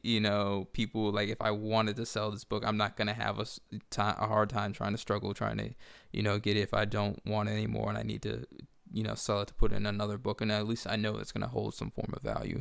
I think that's an important thing to always keep in consideration. So absolutely. So all right. So next book is The Invincibles 110. So this is the book that we were going to start discussing. All right. Now, I legit don't know why this book is spiking, but now that I think about it, actually no, I don't even know. Like, I'm trying to base it off of some of what I saw last night, but like, I really don't know if that's even the case, because I feel like they would have made a bigger issue with it within that episode, but maybe not. So basically, this is due to a rape situation in this issue. So that is the key event within the book. So I really don't know why this book is sitting where it's at. So right now it's currently going for about $50 to $60. I'm gonna just say this is a pass for me, but I have no clue why people are. I guess maybe because of how similar maybe the the episodes have been to what has happened in issues of the books, that they believe that this is going to be a thing. And I mean, if you think about it, this is a pretty big deal. So that is a pretty big event within the series. And I don't necessarily know what the turn of events it might have for anything. But yeah, that's the key event within the book. It does have something there, and it is spiking. Yeah, so Slan says it has nothing to do with any of the episodes so far. Mm-hmm. I know that this book has been on Key Collector because, again, like I said, I found that stash of Invincible books, and I was looking at Key Collector to guide me on which ones to grab first. Mm-hmm. This one was one of the lower end books on Key Collector, let's say 3 months ago. Mm-hmm. I think they were listing it for, I don't know, $15 or something like that in a high grade. Okay. So I definitely passed on it. I'm pretty sure I saw that book in the stash, so I know where I can go get it.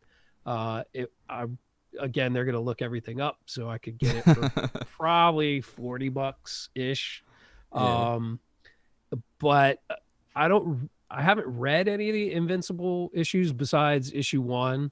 Mm-hmm.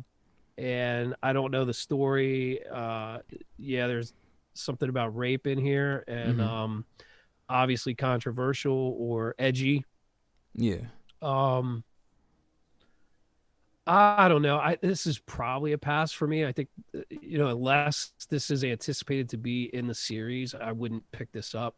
And I would only pick it up as a spec book to flip it Right. and make a little money on it. Because, like I said, I know where it is, but I think there's other books in this series that might turn out a little more valuable. Right. Obviously, if you come across in the wild, snag it if you can get it for a fair price. And you can But flip it's probably a pass for me, even knowing where I can get it. Yeah. And I'm right there with you saying that there's other books that are definitely out there that you can kind of see that will have a lot more going for it, which that was one of the things I looked it up, and I was kind of looking at all the key issues for the series, and I'm kind of like, so this is the book that's spiking, but you have all these other books of first appearances of characters that look like they're going to be pretty relevant or should, I guess based off of the way that the series is going, and like I said, I do believe that it is moving in the format of the series, that you definitely have these characters that are coming. I guess it's more for the people that have already been reading the series to really make that judgment as far as okay, I know that this character is going to have some staying power, but I'm just seeing I can't remember what there's like two characters that kind of stood out to me. So there was like the Kid Omni-Man, which I guess is supposed to be the younger brother of the main character. So that already sounds like something that's worth picking up. I can't remember what the prices are going for it. And then there was something. Slan said he's going to spoil it. Is 100% going to be in the show. I don't know if he's serious or not. But that's funny. And then there's one that I saw the cover, and I believe it's some kind of like dog-like character, and they were just like lifting the character up, and they're like flying in the sky or something like that. So I'm just like, all right, well, this clearly looks like a character that is beating the crap out of him, so that might be somebody worth looking up into. So yeah. And the other thing I'll chime in is, as far as the Invincible covers go, this one's a rather boring one. They have some pretty cool covers throughout that whole series. Two hands reaching out for each other is maybe they're trying to set a tone with it or something like that, but just the cover doesn't even really do anything for me, so it makes it easier to pass when the cover's not dope. So hold on, I want to add that we got issues said stash for it. So, or at least I believe I got this correct for everybody. Or maybe this was the last book. So you guys let me know. Says he's stashing as well. Yeah. So I'm basing this off of Slan's comment, that I believe this is involving Invincible, but then again, I mean, they can definitely let me know if this was not for Invincible and this was actually for the Shadecraft. Oh, okay. So, Well, Slan says he's serious that this is going to be in the show. oh, So okay. I mean, at this point, with the way that I'll the take show him is at going, that. I could honestly believe it. The show is definitely not for kids. I can sit there and say that with ease. Like, this is not something that you necessarily want your kids watching at a young age. I mean, maybe you can. It's up to the parents to kind of choose, you know, what the kids watch at a particular age. But I know that I probably wouldn't say that this is for kids in elementary school. I'd say that much. Maybe. I mean, for whatever, it's not for kids at all. Like, you want to Yeah. late teens, maybe, if they're old enough to read, because it gets pretty dark and there's lots of blood and people exploding through people and all that sort of stuff. So if you're old enough to read it, I guess you're old enough to watch it. But I think that's a 15, 16 up kind of thing. As a parent of I got an 8-year-old and I got an 18-year-old. So yeah. So, gotta brace myself for that then. All right. So, moving on to this final book. This was one that really caught me by surprise. I wasn't expecting that. This is Bob's Burgers #1. And yeah, I guess. Yeah, I honestly couldn't even tell you. I really don't know why this made the list, but I guess people are kind of scooping this up, and they have it listed as a $50 raw sale, and then they have a 9.8 for $250. But yeah, no, this is gonna be a pass for me. I do like the show Bob's Burgers, but I don't have that. It's kind of like the Power Rangers thing. Like I don't have that big of a connection where I'm just like, all right, I want to own, certain particular memorabilia around it. So that's just kind of where it is for me with that. I'm always down for a book that I could flip. I've seen some Bob's Burgers comics out there in the wild. I have not seen a #1. I would have picked it up just because of #1 at the time, but this is a pass for me. I've never watched an episode of the show, so I'm not a big fan of like adult cartoons, especially like the Fox stuff and stuff. So no nostalgia, no tugging at the heartstrings. I don't even watch like sitcoms and live action comedy stuff a whole lot. So cartoons and stuff, but I'd pass on this one. But where was this at price wise this week? So $50 raw, and then 9.8 at $250. Okay. I mean, I can see where I know people like this and have an affinity for this. I don't know. Was there news? No, I think it just kind of started moving, and I like, this is kind of like what I've been saying for a while, is that, people are kind of at home. You have the whole stimulus situation, and people are not necessarily spending a whole lot of money on, things like vacation or other expenses that they normally would. So, they kind of are like, all right, I really like this, and they're kind of willing to pay, certain prices for certain things. And I think what they were kind of making a comparison with on CBSI was kind of like the Rick and Morty #1. So, Rick and Morty has a pretty solid fan base, and so does Bob's Burgers. So it's kind of like you're kind of probably getting some of those same similar collectors for the Rick and Morty stuff with this, and they're kind of like, all right, it's kind of seeing like a nice little spike. So I think that's where that's kind of going with it, and I clearly do not fit that audience. You don't fit that audience either, so I think it's just kind of like that. That's where it is with us. Well, I got a Simpsons #1. I wish everybody would gravitate to that one. Yeah, no, and that's exactly what I was thinking when I was reading it. I was just like, okay, so you're talking about Rick and Morty #1s. You got Bob's Burgers. I'm like, why are Simpsons books not really spiking right now? And I hear a lot more about Rick and Morty. I know all these shows and have they're sort of highbrow humor too. Like I get it. I have a bunch of friends who are into all of them, and enjoy them a lot. And they're people I respect. I think they have good sense of humor and stuff like that.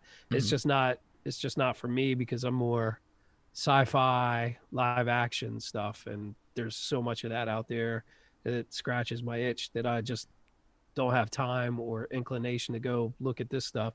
So yeah, that's fine. I think it's a pass for me, but I can see where people are gravitating towards this.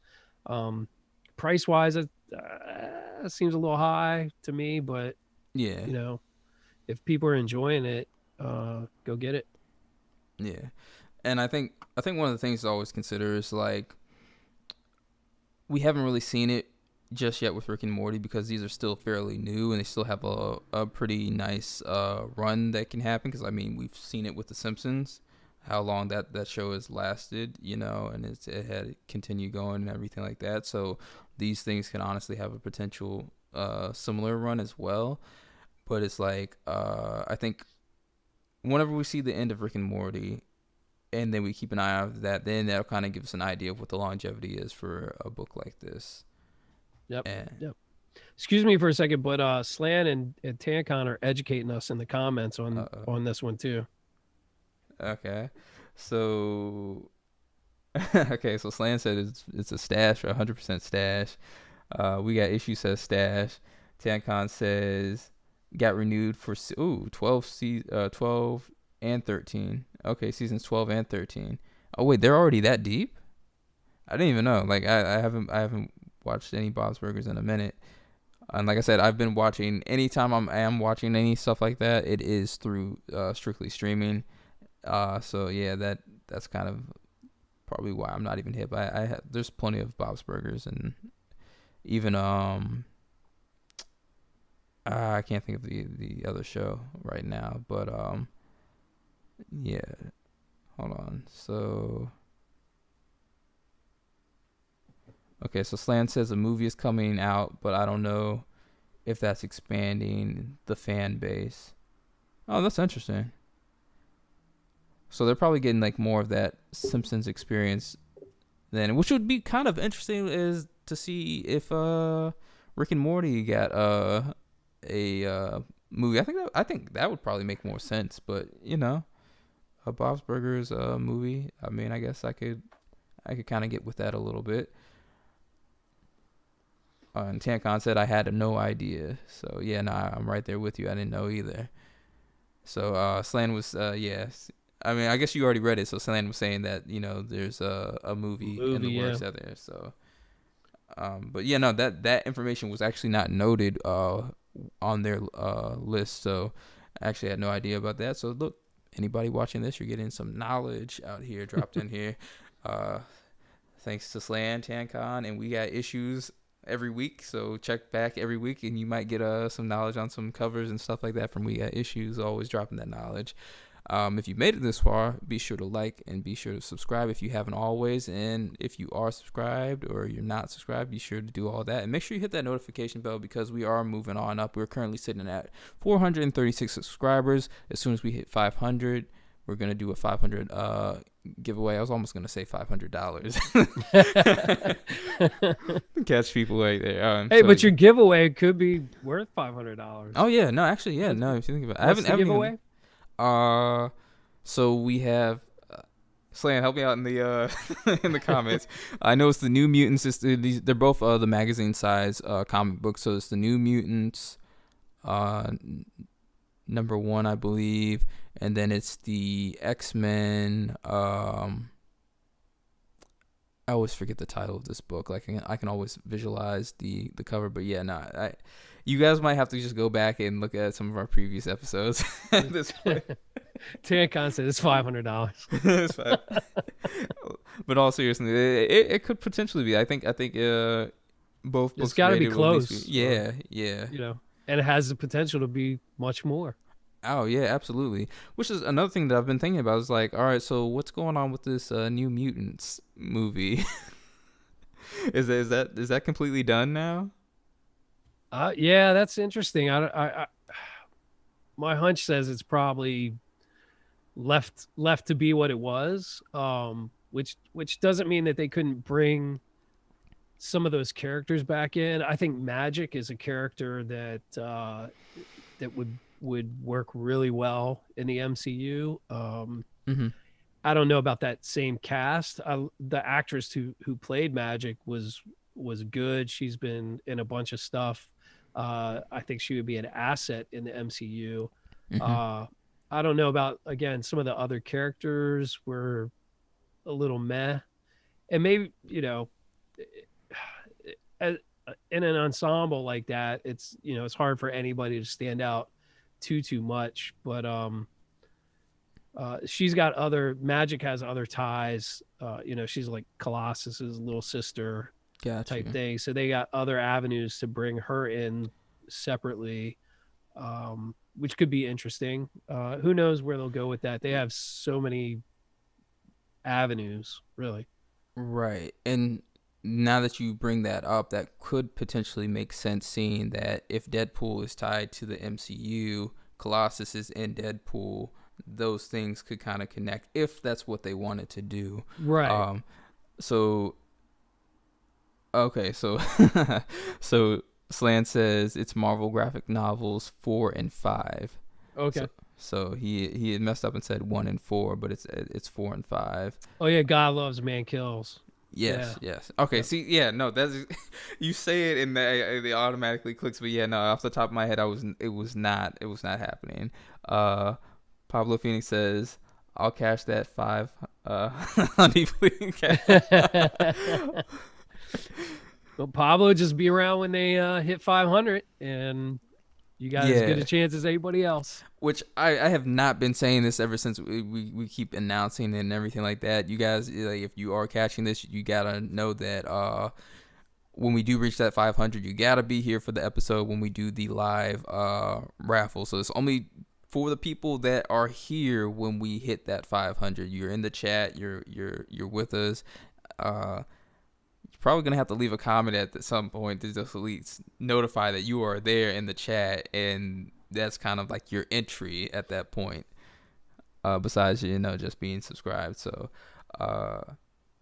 it pays to be here every Friday night. I know I won one from these guys. Oh yeah, it was awesome. Yep. So actually, about that, are you gonna kind of like leave it as is, or are you thinking about maybe resubmitting it? I looked at it real close, and I'm pretty sure I see a color breaking tick on the edge. So by the way, it's a 9.6. And it was it's a beautiful book. It's a special cover. I think it was a con exclusive. Yeah, it was one of those Sandy the RRP giveaway things for the luncheon, the special luncheon for the it is beautiful, but like I said, I'm pretty sure I see a visible tick, and if I could see it through the case, my hunch is that's probably why it got the 9.6. Got you. So I'm gonna keep it as it is. Like I said, it's beautiful and it looks great in the case. The only reason, to be honest, the only reason I would crack it out and resub it is if I wanted to sell it or something like that. But right now I'm just happy to have it. It's my honor to win it. So and I appreciate it. So I'm hanging on to it. Quite honestly, I like it in my collection. I was gonna say that and even on top of that, it still has that potential to continue growing. Absolutely. Especially once X-23 gets announced for something, and that fan base is there. That book, I'm surprised that the 9.8 hit about. I think the last high price for the 9.8 was like $400 or something like that. So I mean, in my opinion, if the 9.8 is like 400, then the 9.6 should probably be around like 2 something, almost 3. Maybe like about 250, 260, something like that. So yep. And of course, if that starts to move up again, then the 9.6 is going to be falling right behind. All we need is some X-23 news. Yeah. Is that NYX is that that's the X-23 book to have, right? That's that same character. Yeah. NYX number 3. Yeah, but X-23 number 1 is the book that we're talking about, and that cover is fire. So yeah. Tamcon says New Mutants is coming to HBO Max on April 10th. Oh wow, that close, huh? Okay. That is good But it's news. it was on streaming. I think I rented that a couple months ago. Oh yeah, on Right, what yeah. platform? Probably Fandango or something like that. Okay. When it was out a couple months ago to rent, or maybe Amazon even. Okay. Because I it definitely was a decent movie. Okay. That's good.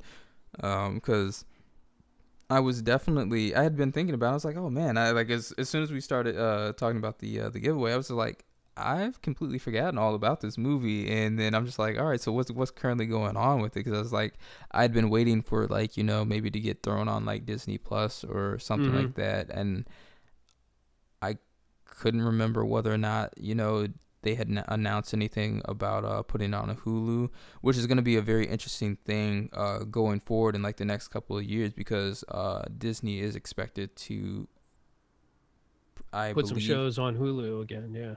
Well, that, and also they're going to start. Sorry if that's where you're going. Oh yeah, no. So yeah, no, it's that, and then it's also that they're going to start basically becoming in more control of Hulu, because they're kind of right now sharing it with Comcast, but they're planning on buying out a majority of it, even more than what they already have of it. And I think Comcast is probably going to have like a smaller percent. I don't know the actual percentage, but if we're thinking about like maybe the dynamics of maybe Disney owning 80 and Comcast owning 20, like they're going to have that more full control there. And matter of fact, actually, I believe I saw something about it was in some of the financial,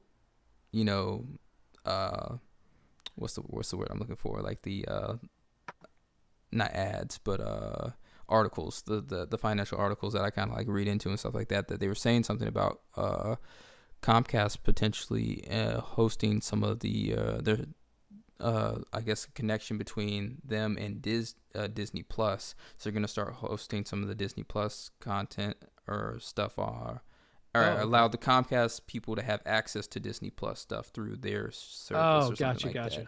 So that kind of has me interested to see like where that partnership goes in the long run, and it's probably honestly smart on Comcast end, because seeing what Disney Plus is doing on its own already, and then they're getting that catalog added to their consumer base, and at least gets the if they already have people in there, then they can easily have access to that stuff that allows them to stay, so they don't have to necessarily worry about losing people.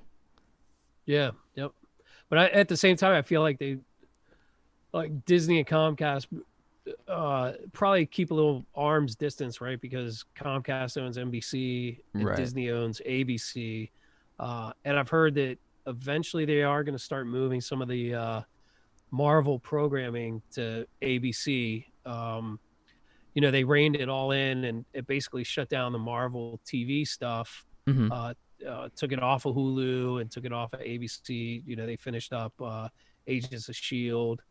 And stuff like that, and moved it all to Disney Plus, the premium services and the movies. But it sounds like they've got plans to maybe put some of it back on Hulu and back on ABC, but all under the umbrella of Kevin Feige. So, right, it's really connected and stuff like that. So, whether that's some of the Ghost Rider stuff and some of the more horror stuff on Hulu, I would imagine would be the platform for that.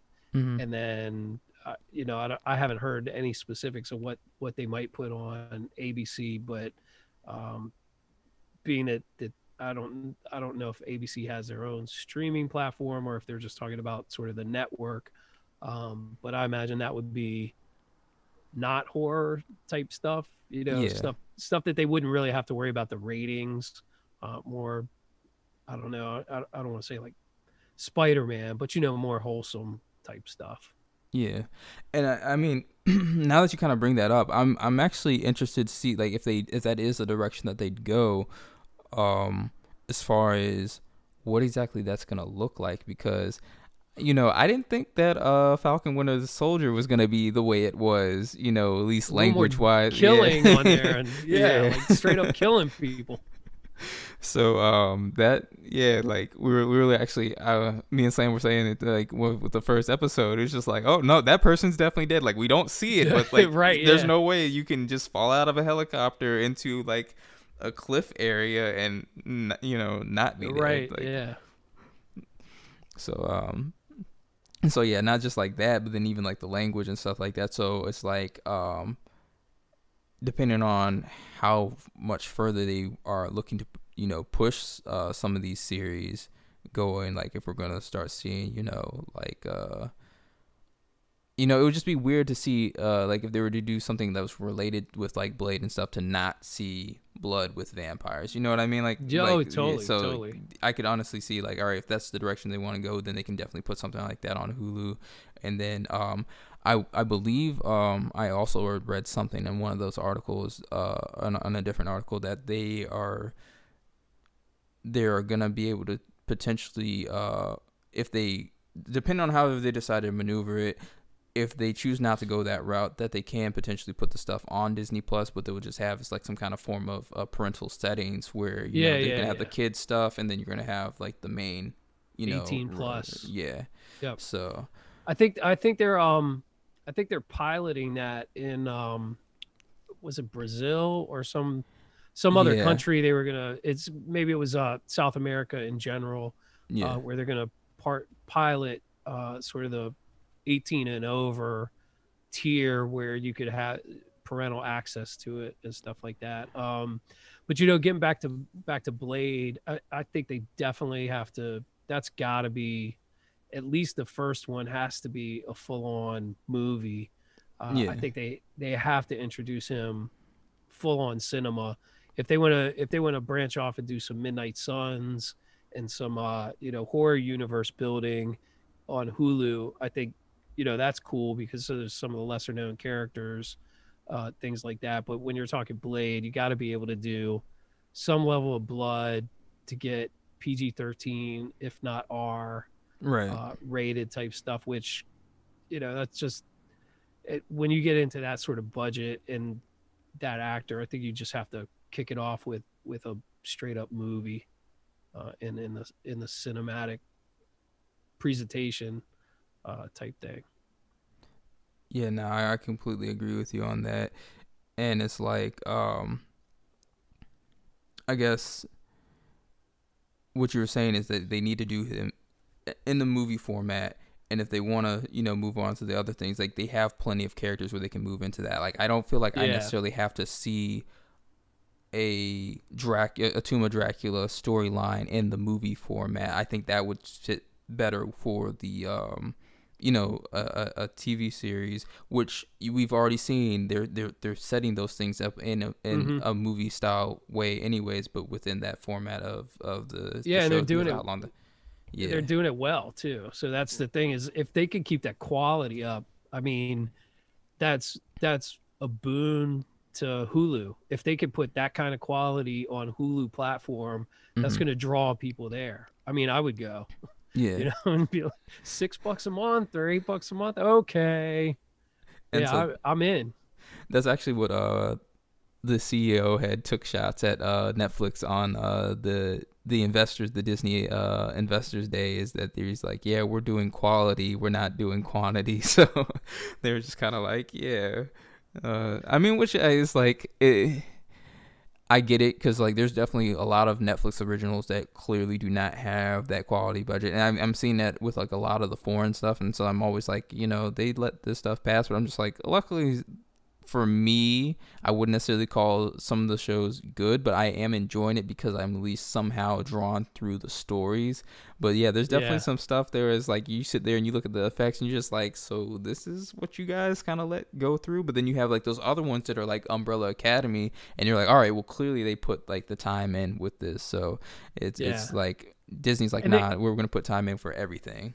Yeah, and some of that stuff they can write around. Like that's one of the things about Umbrella Academy, right? Like when they did the effects, they were good and they fit in, but they can also write around the need for some of that. But when you're talking about superheroes who can fly and have to swing through the air and shoot lasers and things like that, Ghost Rider, like I know people were high on Ghost Rider when he was on Agents of Shield, which I wasn't watching. So all I ever see are clips of it.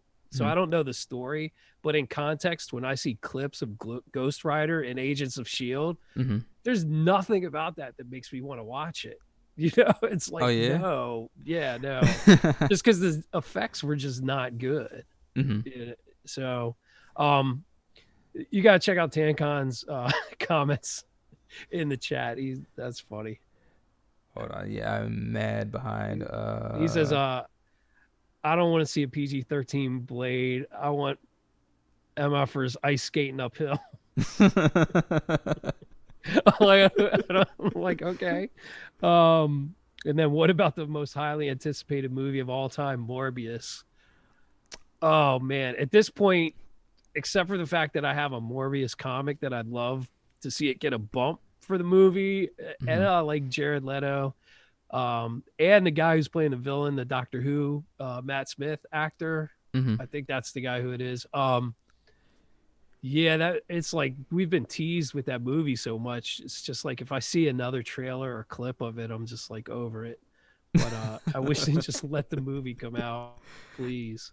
Yeah, and honestly, I don't know if this is where they're going with it, but I feel like the only reason why all right, so they're clearly pushing it back over money issues. Like they want to make as much money as possible. They're doing it, but right. It's tiresome. But honestly, part of me also thinks that they're doing that because of I really do think there's going to be a tie-in with Marvel stuff, the Marvel Disney stuff. Like I know some people think that's not going to be the case, but I really think that's what's going to happen. And I don't know if you had heard, but they had pushed back Venom as well, so it's supposed to be coming out like on the 24th of September or something like that. Yeah, I may have heard that. I know that's the one everybody's waiting for. The problem is that, you know, they have to put enough distance between them where people care about Morbius when it comes out, because if it's, you know, if Venom is only 3 months behind it, I don't know what that's going to do to the Morbius movie. Yeah, you know, and then, but the one thing that could push it over is if if they've got some top secret Spider-Man cameo or tie-in, which they do with the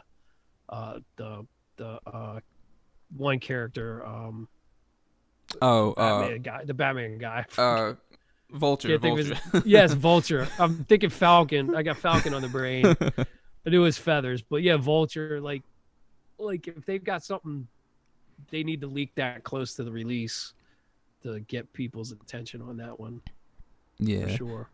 And I mean, it's also partly concerning because of the amount of time that's gone by, and I mean, maybe they're just waiting to figure out the right time to release the trailer. But I was like, oh, you know what? I mean, like, we're sitting here in April, and the way that time's flying, you know, that September will be here in like no time. You know, we are approaching summer already, so it's like we haven't received like a teaser trailer, like at least a teaser trailer. I don't think we've received a teaser trailer for the Venom movie, so it's just like we already know that we've received at least a little something for Morbius, but we haven't received anything for Venom. So that's what's kind of concerning me, is that we haven't received like at least a teaser for it, and maybe that's not necessarily why they pushed it back, because of they want to try and get it to a point where like more people can attend theaters or something like that. Because I do know that happened to be the strategy for some of these media companies. Is that's why they keep pushing it back, because they're like, all right, well, this is looking like it's going to have a higher chance that, you know, we're going to have that herd immunity and people can kind of be able to make it into the theaters and everything like that. But the fact that they have not released a teaser trailer for it is why I'm just like, all right, well, maybe there's something else going on. Possibly. Maybe not, though. Yeah, it's interesting. I have high hopes for the Venom movie. I thought the first one was pretty good. I think with Carnage and Venom going at each other, I think that movie's like in an interesting position in terms of how much CGI they have to do, when they do some battles between the two of them, Yeah. type thing. So it'll be interesting to me to see how much of the movie is CGI and how well it's done, which I Right. expect it to be well done, Mhm. but they still have to deliver on that as well, and then also give us a good story. And are they going to wrap it up? Is Carnage going to be sort of one and done, or is Carnage going to be hanging out there for somewhere in the future, or Mhm. or are they going to really try and tie it back into uh, the Spider-Man and the MCU and do a crossover there? That'll be interesting. Yeah, and I'm honestly hoping they do the story justice. I'm hoping if they do the story justice that Carnage is not a one and done thing. Maybe they give off the appearance that maybe it's one and done, and especially if they can pull it off well enough that you think it's one and done, and they don't even give any hints that this is a potential thing for the character to pop back up, but they do actually pop back Right. up in something else, and then you kind of think about it and like, oh yeah, you know what, that does kind of make sense that they could still be alive or something like that. Right. And I'm honestly hoping with the fact that they saw the reception of the first movie, that they have taken the time to really go all out with this next one, that we are going to get even better quality. Because just like you said you liked the first one. I also enjoyed the first one as well. Like, I didn't think it was a great movie because there was definitely parts of it where it did feel like, especially the very first beginning part with like the ship coming in, like it seemed like they were just trying to rush through everything to kind of get things set up to where you could just be like, all right, now we can just chill and they really go into the movie. But that was really my only gripe with it. Other than that, I thoroughly enjoyed it, and I'm like, all right, well, hopefully they take their time with it. They realize, all right, this is what we can do, and they just really go for it. Tancon said Sony owns Tom Holland. Look, if it wasn't for Tom Holland, we wouldn't be getting another Spider-Man movie. He had to go in there and set everybody straight. So, shout out to Tom Holland. For sure. So, hey, can I show a couple pickups from this week? Oh yeah, absolutely. I'll make it quick, but I got a little story to tell. So I was in the LCS on Sunday. Mm-hmm. I was planning on going there anyway because I didn't get out Saturday. But when I woke up Sunday morning, there was a Instagram post from the LCS that said, "Hey, new collection came in the shop, something for everybody." So that's my favorite thing to do is go in there and dig before they even pull everything out. So I want to show a couple things that I found in the collection, and yeah. So, look, you don't have to tell me about the hunt. Like, if anybody that knows me about going on the hunt, I will be in there for hours, even if it's like, yo, I gotta go to the bathroom. I'm still. Oh yeah, 3 hours. I was in there for 3 hours. Easy. So here's one. Oh, all right. Strange Academy. Strange Academy. This is the one of the variants, but it looks like it's kind of foily. Is that what's going on? No, it's in the bag. Oh, it's in the bag. It's in the bag. So yeah, but this is the I forget who the artist is. See, I'm terrible with the artist names. Oh, but, no, I'm on the same page. But so they gave me that for $55, which is probably right around, that's fair value, right? Mm-hmm. And that it's going up. And we definitely talked about it on here where we're saying like that is probably a stash. You definitely got a lot of potential, a lot of characters. Yep. When you get those books with like so many characters introduced in once, it's like somebody in there is probably gonna go somewhere. Yeah, and then oh, all right. I got the Gambit, annual, which is the first cameo of Gambit. And this is in oh, by the way, the last one's probably like a 9.8 candidate, so maybe a press and get it going, but certainly something to grade. This one, it's in really good shape. There's no color breaking ticks on it, but there's a couple little dings on the spine. I know you can press square bound books. I'd try a little pressing, but I might not mess with this one myself. But I would say it's probably like a close to a 9.0 as it is. And he was asking me for $40 for it, and I made a little face and stuff. And he looked at it again. He's like, all right, 30. 30. So I got it for 30, which made me super really happy. I mean, I was Yeah. like, yeah, that's a no-brainer. I was going to get it for 40 anyway. I had a big stack. And it was adding up. So I got that stuff. And I got like, I probably had like 10 other books, which were like another 30 or 40 bucks or something like that. Mhm. And then this is one I've been eyeing on the wall. I'll show you to you in a second. But he had 3 of these on the wall, on his back wall, and I'm looking at them, and I said I'd asked him 2 times like a couple weeks before, what's the price on that? What are you asking on that? 175, right? So I asked him to pull all 3 down. Yeah. Oh my god, this book. Right? So, and I have one that I got from him before, but it's signed with no COA. It's probably like an 8.0 because it's got some dings, but it's a really nice signature. So I had one, but I did have a nice one. And this one is I'd say this is a 9.2, and it might press to a 9.6, maybe a 9.8. I don't know. Fingers crossed. But it's real close. And it was the best out of the 3. And they were all direct. And he told me he's got some newsstands like in his storage shed. But I grabbed this one at 175, and I was happy with it. And I'm really thinking about going and getting the other 2. Just because I think this is a book. I think that the Beta Ray Bill is coming, and it doesn't even matter if he comes in a big way or he comes in a little way. This is one of those books where, in a 9.8, it's just begging to go higher and higher, just like a lot of the Bronze Age stuff. So I'm actually looking to acquire some of those. Yeah, like we know Beta Ray Bill has a fan base. We know the people are waiting to see it in live action. Yeah, and we also know that even if it is announced that he's coming, people are gonna take their time on it, and it's not until the trailer drops and then next thing that's when that book is gonna move. Like that definitely has room. That book has been on like I was saying, like that book. I can't imagine how many times.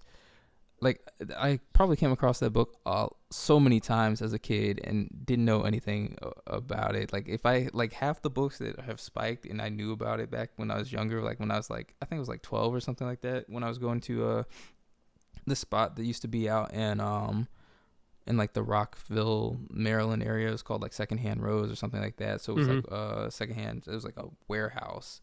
And they had like, so much stuff. Like my mom would go there to like go look at like the antique china, and she would actually find china that was there, and that it would just like be actually worth some stuff. Like not like a crazy amount, but she'd probably pick it up for like $2 or $3, and it'd be worth like a good $200 or something like that. So while she would go do that, I would go and go to their comic section. I can't imagine. I can't even explain how many issues of Static #1 were in there. The Fantastic 452, and I wasn't my form of collecting was not like what I'm doing now of collecting key issues. I was just basically collecting off of the cover art, and I wanted like the stuff that was kind of giving like the old vintage 50s 60s style. Okay. And so I was getting covers like that, which is kind of how I ended up getting this one Blackhawk book. It's not like anything, at least to my knowledge, it's not anything like important, but that's like the kind of style that the cover was given off of. So I ended up picking up that like back then. But yeah, I believe I remember coming across plenty of that book. Never got it, even to this day with all the spiking and stuff. Like it's still been a book like I've wanted, because I'm like, I didn't get really into Beta Ray Bill until after me and Slan watched I believe it was the World War Hulk. And Beta Ray Bill and Hulk, they go at it, and like Hulk really gave him that punishing. Like, oh wow! But I was still sold on the character enough that I was like, you know what, I still kind of like this guy. So I'm not even familiar. I haven't even read that comic, so I don't even know Beta Ray Bill from the comics. I did pick up the issue #1 that dropped this week and plan on reading it, but but I just believe that book. First appearance of Beta Ray Bill is gonna pop. It's one of the, it's one of those Bronze Age books that probably hasn't seen a big bump, the full bump that it's going to get in recent times. I feel like it's a book that any week could end up on one of these top 10 lists. But Right. so when I added that to my pile, that put my total bill, like, I don't know, it was like $320, right? Yeah. So there was a bunch of books that I had dug out of the new collection that I had in the pile, but I passed on because I was trying to keep it. And like I said, two of those books were that Bucky Battlestar, so I had two of those set aside. And then one of the other books that I had found with that was this one. I know the cover. I don't know the event. So this is so I think this is 333, and I think this is John Walker, not his first appearance, but his first appearance as Captain America or something like that. So this one also is one of those keys that's coming out of Falcon and Winter Soldiers. So I had set this one aside too, and but when I did that, he's like, man, you're going deep this week. Here you go. And he just threw this one in. So this is nice. It's like, I mean, it's probably it's probably worth like $30. It's a good grade. Yeah. It's 8.5 or better, I would say. So probably $30. So in my mind, you just knocked like $30 off of Beta Ray Bill. Yeah. First appearance for me. But I thought that was really cool because he was like, that's a newsstand too. You're probably gonna take that home and sell it for $50. And I really should, but I haven't yet. But every week that John Walker stays Captain America, this book is still in play. It's building up at this point. Yeah, so and especially if they do something to the point where it really gets fans to like really want to see that character stay as Captain America. I don't know if that's going to happen because it's kind of hard to, replace Chris Evans as Cap, with all the history behind, like with the movies and stuff like that. But who knows where they take this direction of the series and everything like that. I think, like I said, they've done such a good job building the dynamic between Walker and Hoskins that there is that potential where they could really build build honestly all the characters involved for the heroes to be characters that people love. Like we already know that Falcon and Bucky are already a thing, so it's really those two that they gotta really focus on the most to really draw people in and keep them held, depending on wherever they try to take this story. But no, he stays in the comics for. I mean, he's still, he's still out there, U.S. agent. So they could transition him if they want to. I mean, they could dump him after this series, or they could keep him around. If they want to do like a Dark Avengers, which I've heard rumor that they've commissioned a screenplay for a Dark Avengers potentially, type thing. So he could be around. They could take him out for years if they want to. So it'll be interesting, and obviously as every week we get a little bit more piece of the puzzle of where they're going with it. So it's really interesting. So I guess maybe this is where we do our spoiler. Right. I just want to make sure that who is in here that has not seen the newest episode? So we know Slan. You watched it with Slan, right? Yeah, I watched it with while Slan. While you're doing that, I'm gonna do. I also have a mail call that I saved for today. You got that live unboxing. I know what this is. Yeah, I'll do a live unboxing. But you figure out the spoilers and. So actually, I want to correct myself because Slan corrected me. So it wasn't World War Hulk. It was Planet Hulk, the animated movie that they did. That's where he fought Beta Ray Bill. Where could I watch that? Is that on Netflix or one of those streaming services? It might be. Or do I have to rent it or something? I think Slam might be able to tell us because I believe we watched it on Netflix. I can't remember. This was like a good minute ago. Okay. Probably. Actually, I don't remember how long that was. Again, I'm not huge on that animated stuff. That's like Hmm. last on my I can only get list with of it if the stuff. animation's But good. I did watch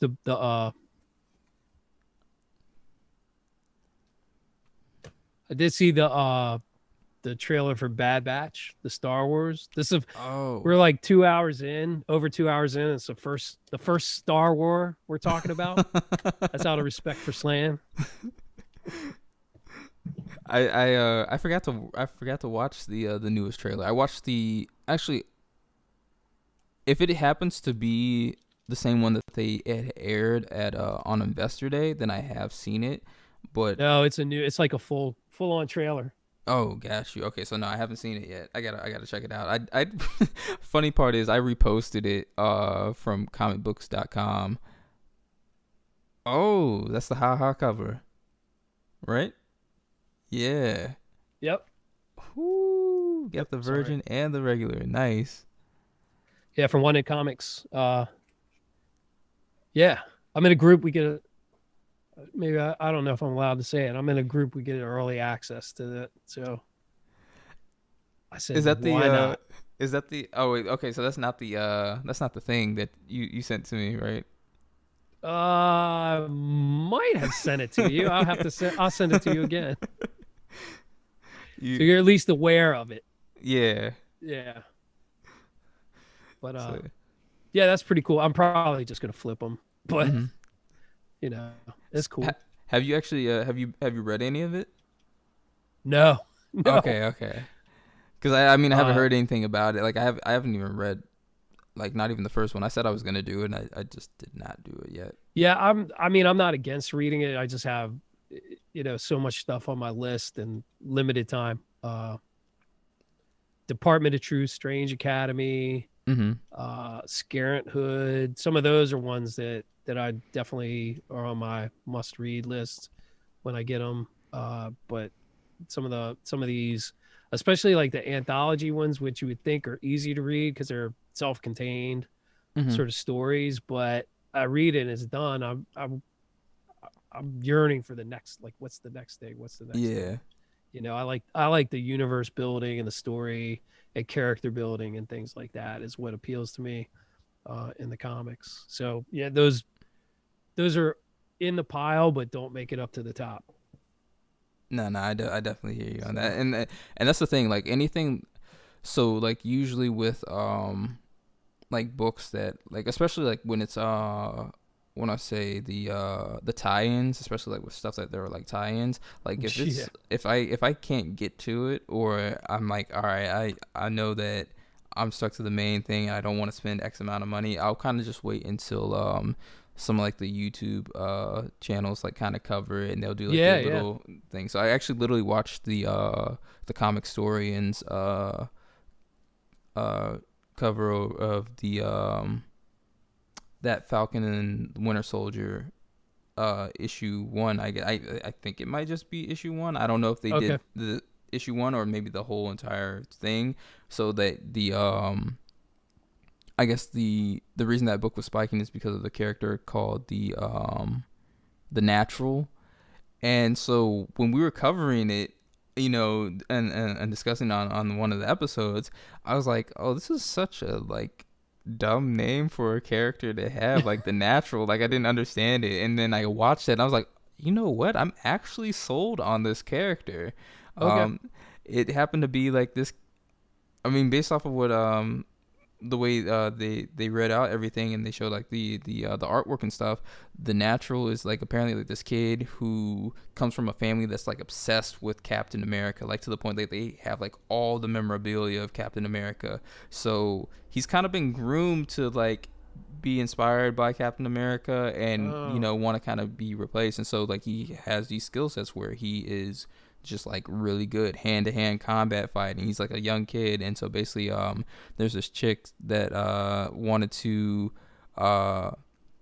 basically take over Hydra, redo it, and kind of take out not necessarily people with like superpowers, but like the corporate people running pulling the strings like within like any of these organizations, whether this is for the people that Captain America works for or anything like that, because I guess she viewed them as to be the evil people, and so she basically got this kid that had all these skills and ability to kind of go ahead and take care of all this different stuff, take care of like all those people and everything like that. And this kid was basically giving Sam and the Winter Soldier a run for their money. So like, oh wow, they built so like if you go and you can probably go and check that out. I thought it was really interesting. I was like, okay, like I could see this character, people being drawn to this character and probably actually necessarily liking them. So I might actually consider picking up that copy just to have, like, even if it doesn't continue to like move forward, like maybe somewhere down the road that might be a thing, because I think even like the idea behind the story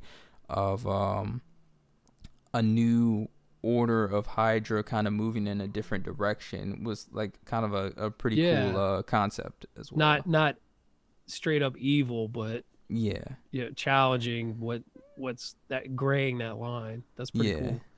I remind that channel Comics Explained. I like that. Oh yeah, I like that one too. Yeah. Okay, so Slan said it's on Netflix and Amazon. Okay. And he also says, and YouTube for free with trailers. So that's a thing. And he also says leaves chat because we're talking Star Wars. Oh yeah. Theory 23, what's up? Hey, what's going on, man? So yeah. Wait, have you been here this whole time, or you just got in? Because like we've kind of we've been talking for a decent amount of time. I'm making you late, man. I hope no.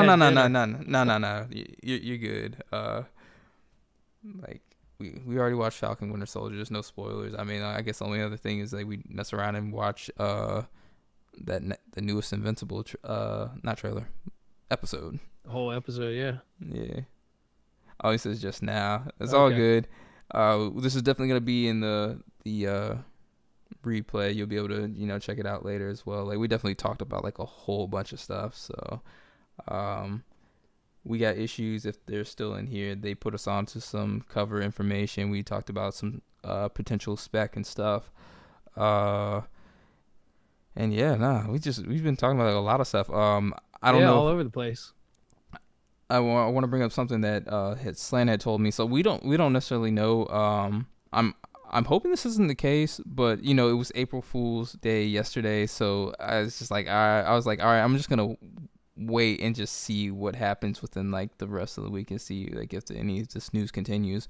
But he had saw something about potentially with New Gods, and he might have to fill me in with the other movie, but apparently like they're not getting done anymore, and that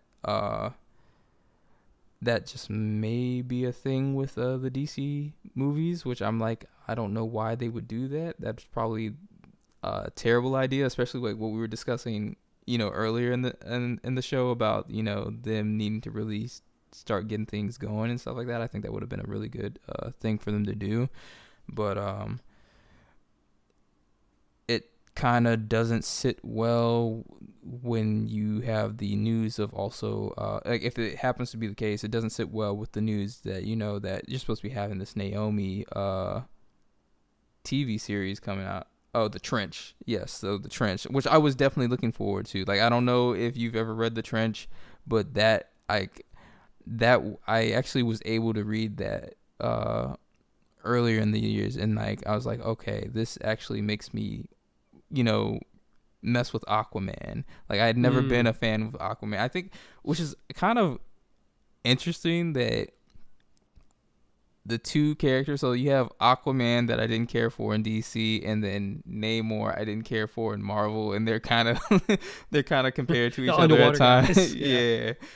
But so I'm actually wondering if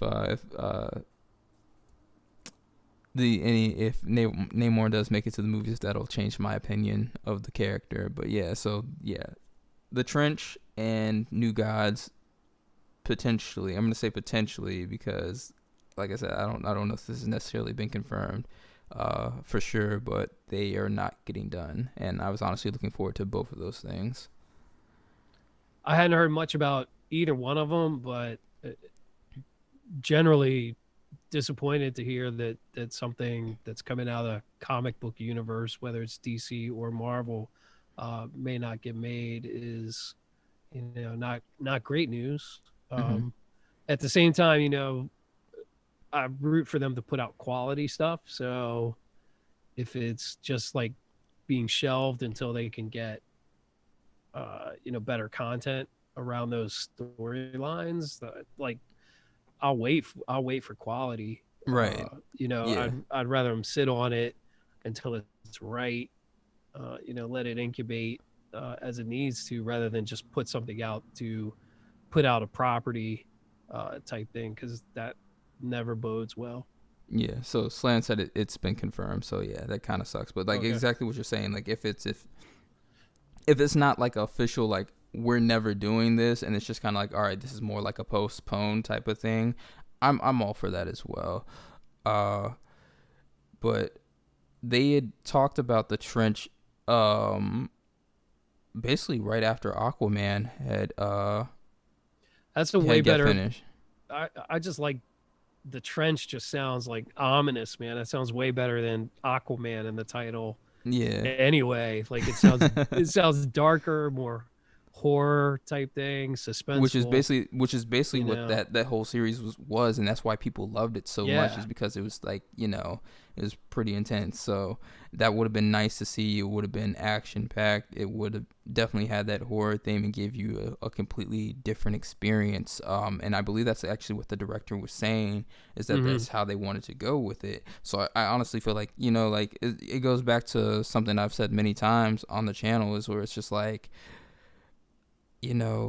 it's got to get to this point where Warner Brothers just has to let these directors do their thing and stop, trying to micromanage everything. Or at least that's the feeling I get when it comes to a lot of these movies. And I think the ones that have necessarily been successful have been the ones that doesn't seem like that's what's been going on. Because I feel like Joker was one of those ones that actually the director got to do what it is that they wanted to do.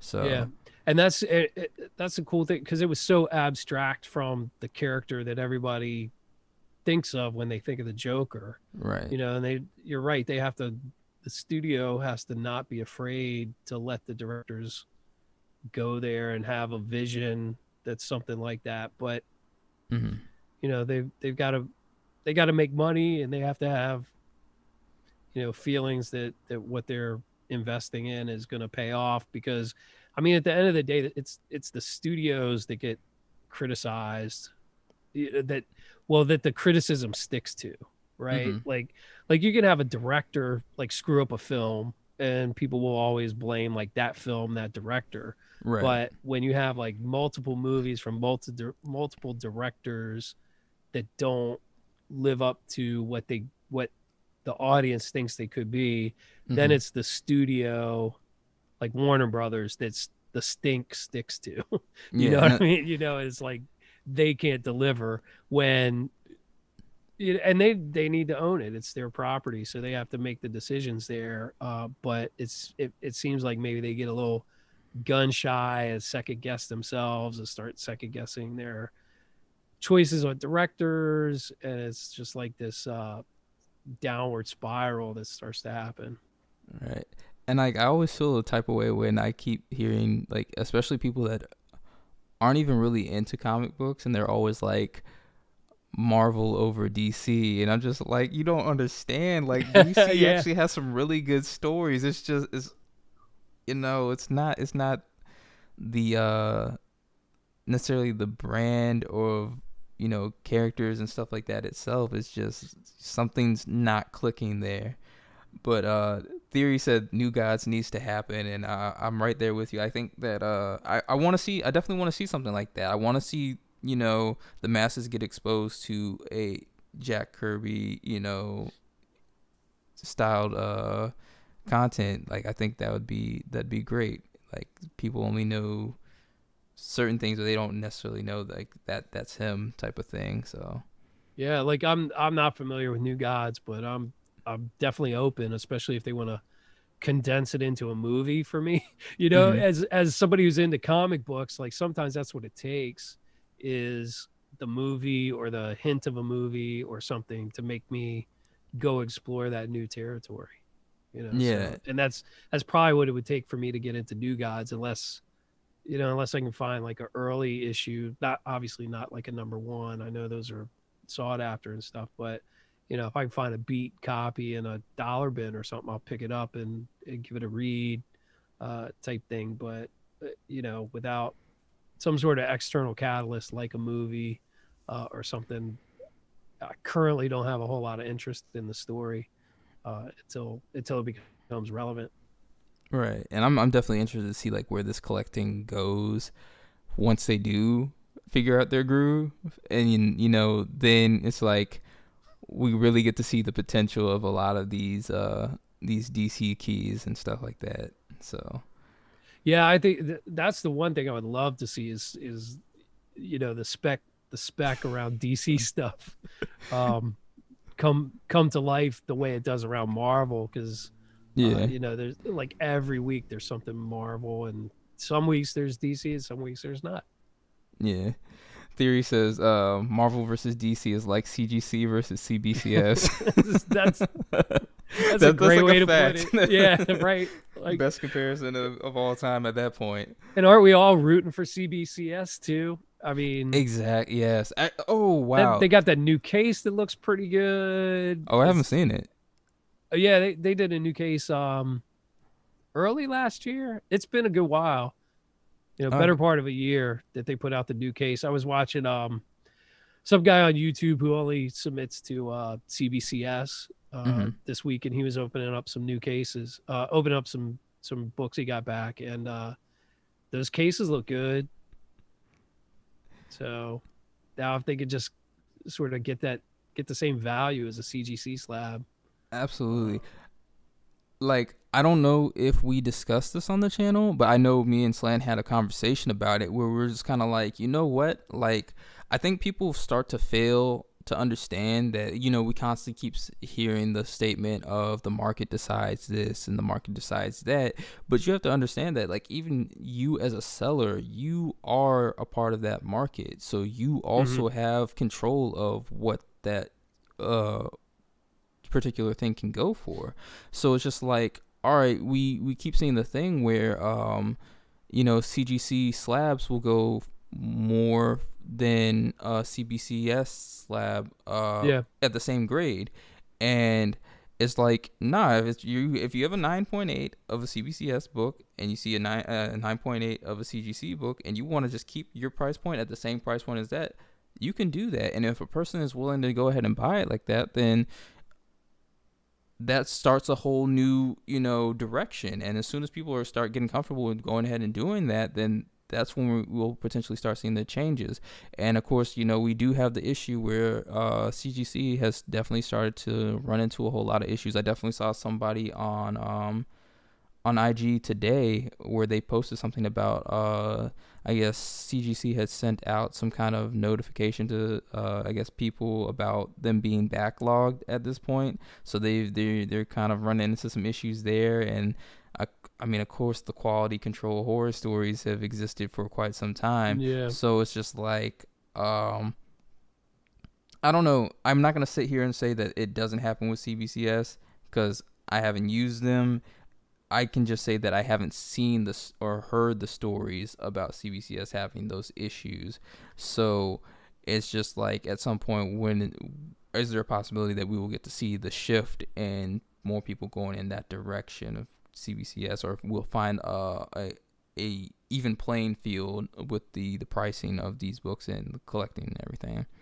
Some of the way I look at that is that CGC is the big guy, right? He's the favorite, and then CBCS is the underdog.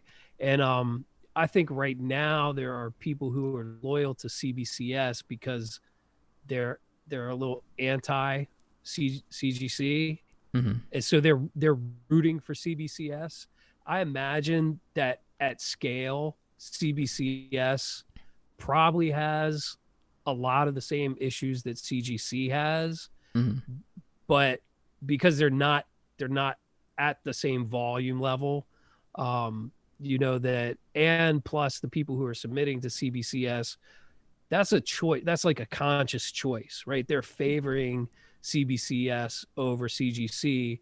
So they're probably more open, more forgiving for CBCS to have some issues, Mm-hmm. because they could just switch back to CGC in a heartbeat. So they're rooting for CBCS.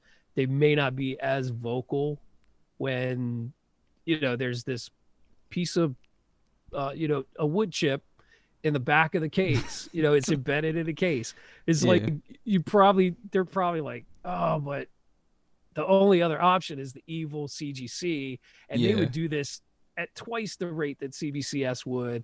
So they might not be as vocal and critical, at least, in like social media and YouTube and all the platforms. Again, I'm just sort of extrapolating this from what I see and hear from some of the people who are fans of CBCS Mm-hmm. type thing. It's very possible that CBCS, doesn't have those issues, but again, they're not doing the same volume as CGC. True. I would love to see both of the platforms on par, on equal footing, so that they're really tested and patronized on their merits, and Absolutely. that people could buy and sell them without much difference to price. If you got a 9.8 from one or the other, it goes for the same $350, Right. type thing. It's not where we are today, but you're right. We are the market as buyers and sellers. Certainly as a seller, if you're not on a time frame, you would have the luxury of, putting a CBCS slab up at the same price as CGC, Mm-hmm. and seeing if somebody will buy it. And the thing is, you're kind of narrowing your market to the people who are fans of CBCS or who have decided that they don't want to support CGC. And I think it's a matter of time, but it could be a very long time Right. before it gets there, type thing. But if CGC continues to have the problems that they're seeing with the volume and not being able to turn things around, there's definitely going to be a percentage of people who will just go, like, if I could get my book back quicker, that's gonna net me 15% more. If I can get it back in, say, 6 weeks as opposed to 16 weeks, Mm-hmm. I could miss an opportunity of selling a hot book in that 10 extra weeks. That's going to make up the difference for selling a CBCS slab for a little bit less. So people who are in the game of trying to move the hot books as quick as possible, being first or very early to market, can certainly leverage CBCS, which will then put more of them out in the market. And, as more and more people get these newer CBCS slabs in their hands and see that they're on par to better. I think Theory said it's a new case with an old label. Yeah.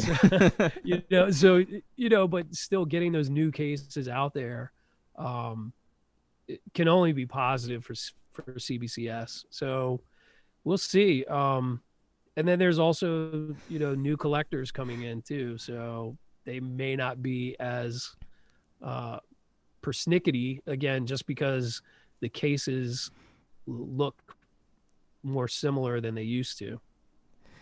Yeah. He says, better label CGC will be dead to me. No debating, brother.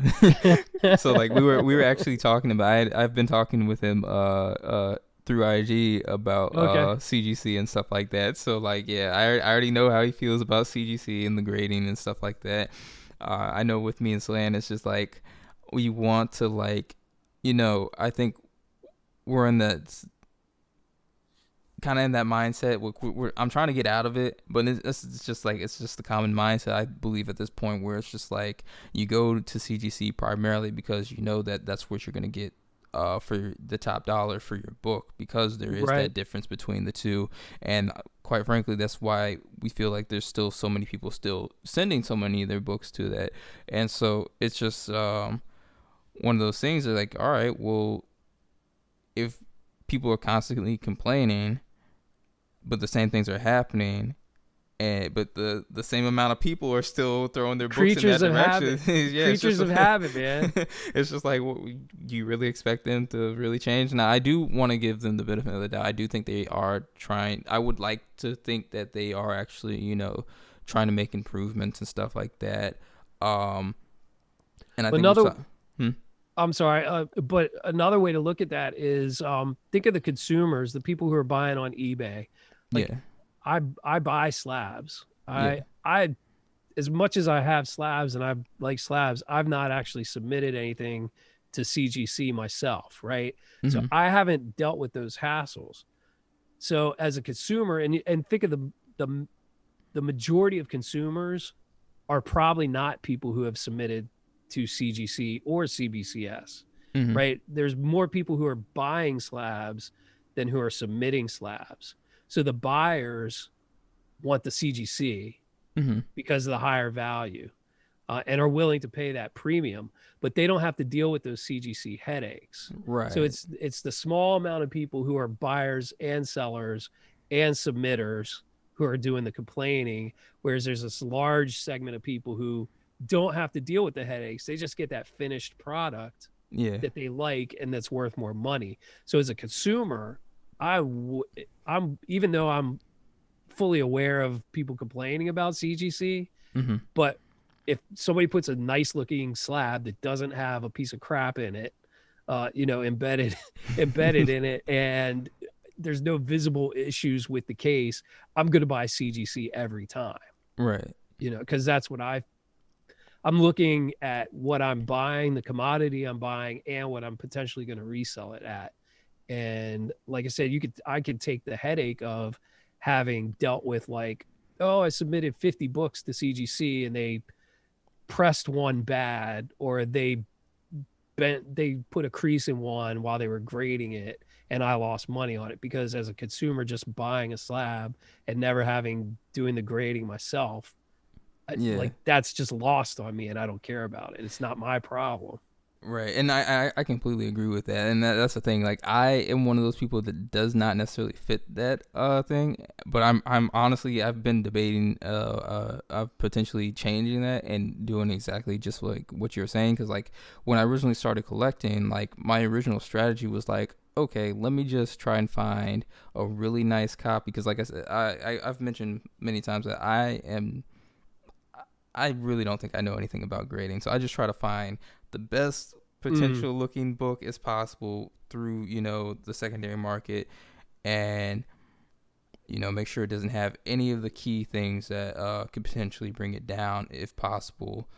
And that way I can get the raw copy for cheap and then submit it. And then I'm kind of like not necessarily, I'm cutting the cost of versus paying that, but that comes with a lot of risk as well. Like exactly what you're saying. I could send that in and next thing you know, boom, something happens to it on the way there or in their hands, because we that is a potential thing. Like the stories have been documented, as is. So it's just like I've been actually thinking about that with the actually me and Theory we were actually just talking about Legend of Blue Marvel issue number 1, because that book is has been hot for quite some time. Sure. And he was like, like he was explaining like a whole situation with why he wasn't able to get it, and I was like, you know what, at the same time I think that book still has potential to grow, and I'm actually considering like going ahead and buying a 9.8 copy, because I think it's got that potential. Like we have the thing of the character being able to come to the big screen, or even just on the screen in general, and then on top of that you have that it being a limited series, so there's not a whole lot of issues. And so I'd actually add that, for anybody that's like, oh man, I've missed out on that issue 1, go for issue 2. That's going to be the next best thing. Because you think about it, we've already seen it happen before where, the first appearance is not making it. He already said, leave that book alone. No, but you're absolutely right, man. It's that whole series. Like that whole series is valuable. Oh yeah. And the cool thing is because that character doesn't have like a broad history, like they can use him so many ways, like in the MCU, you know. You were on a thought. Sorry. Oh no, you're good. But no, it's just the whole thing is just like, yeah, I'm like, do I really want to take that risk of trying, like, especially because the raw copies, people are asking like crazy prices. Like I'm seeing Yeah, like people $400 or asking $500, right? Easy. that, or even to the point where they're like, all right, we know that there's such a scarce market on it that all right, I have this raw copy and I'm gonna ask for like for $1,000. Like there's a copy, raw copies currently at $1,000 right now, which is probably like the price of like a 9.8 or something. Like it's like 1,000 something. Like I believe that's what I saw. Right. And I'm just like, I don't want to have to deal with that. At that point, I'm just like, I feel like that if I want to really go for it, I need to just go ahead and pick up the 9.8 and call it a day. I still need to get the 9.6. Taking I'm a right here, but I need to go ahead and get that resubmitted because that wasn't pressed or anything like that. And like I said, I'm not good at grading, but I've looked at that book enough to be like, this should definitely be able to pull a 9.8 with no problem. And I took the risk on it. I just we ended up getting it on-site graded at Baltimore Comic-Con. Okay. And it's kind of like, okay, well, I wasn't able to get it pressed. And I was like, all right, well, I know it's in decent enough condition that it's gotta pull some high number. So I was like, I'm hoping 9.8, but I wasn't even mad that I got the 9.6. But I was also kind of like, I was like a little blown because I was like, all right, well, the fact that I feel like it could be a 9.8 if it did get pressed and everything like that, I gotta send it back and then wait, and that's like the main reason. So I've actually got a couple books lined up that I need to do that for. So I gotta do it for that one. I gotta do it for the Amazing Spider-Man 194, and then so I traded Slan my raw copy of Blue Marvel for his Amazing Spider-Man 252 because I didn't have that, and I was like, I already got the 9.6. So, and I was like, yeah, this prices are getting out of hand. If you don't want to, pay those prices, look, man, you don't have to pay me. Let's just trade. If you're cool with like, getting rid of that book, and I'll take it because like I've always wanted that cover like ever since I was a kid, and I just never got it because, of course, when I was younger, the price was like. For me, it was too much. Like I couldn't afford it, but looking back now, it's just like, oh man, that was some cheap times. Right. Yeah. What's your ultimate Fallout 4 back there, the Jurjevic version? What's the grade on that? It's blurry in the screen. Oh, it's a 9.6. So I picked that up for I won it in an auction on eBay for $1,025. Wow. Yeah. And that same week, that's when the book hit 5,000. That same exact week, and I was telling Sam, I was like, man, I didn't even want to pay that much, but I'm glad I have it and everything like that. And next thing you know, I'm like, oh wow, I really made the right choice. In a 9.6, what's that up to now? Like 8 or more? I think the last sell was about 8 or 10. But people are asking for about 12 me if it was now. Around 10. Wow. Yeah, but people are asking for about 12 right now. Yeah. That was one of the things I wanted to throw out there, since we're continuing on. Hold on, real quick. Theory says, "What grade is my favorite book behind you, bro?" He's referring to the Black Boy Fly, so that's a 9.8. Yeah. That's not even my copy. That's actually Slan's copy. That's because if you go on our channel, it should be listed as the greatest unboxing of all time. I do the unboxing. I actually got 2 raw copies. Both of those books came back 9.8s, which his actually has like a little very slight dent in it. So that's how we were able to distinguish the difference. But they both came back 9.8s. We submitted them at Baltimore Comic-Con for the on-site grading. So it's like, yeah, I mean, cool. Like, so you're saying Slans is a 9.79? Oh no, I definitely think it still fits the 9 because it wasn't. It's not anything like severe. It could honestly, if you got it pressed out, like that book should definitely fit the 9.8. It's just like it's the fact that you can see it, but it's nothing like there's no creasing or color breaking or anything like that. There, you're right. That's just fire. That whole shelf back there is nice, man. Thank you. Yeah. Yep. But so I have a couple books. Like I got Star Wars #1 9.8. I got a Transformers #1 9.8, and it to me it's like that Star Wars one is finally starting to get its due. And I'm watching Comic Link has an auction where it was like 6,100 today with 3 days left, and then I got super surprised because I saw the Transformers #1, which I knew that I thought that was like a grand 1,200, but that book's like over $3,000 right now. Oh, it's gonna keep going. I don't know if you It heard, surprised me. they're doing another movie, and it's gonna actually somebody said that today, like some news dropped or something, which I have not seen. So tell me what you know. So I mean, from what I saw, that it's just basically supposed to take place on their planet or from their home world. So like yeah, and I think that's gonna be awesome. I mean, they're gonna have to put in. I mean, I guess you can't really be disappointed because I feel like the quality and design of the characters from all the movies, even from the very first one, that they did a really good job. So I'm actually not really concerned about what it's gonna look like.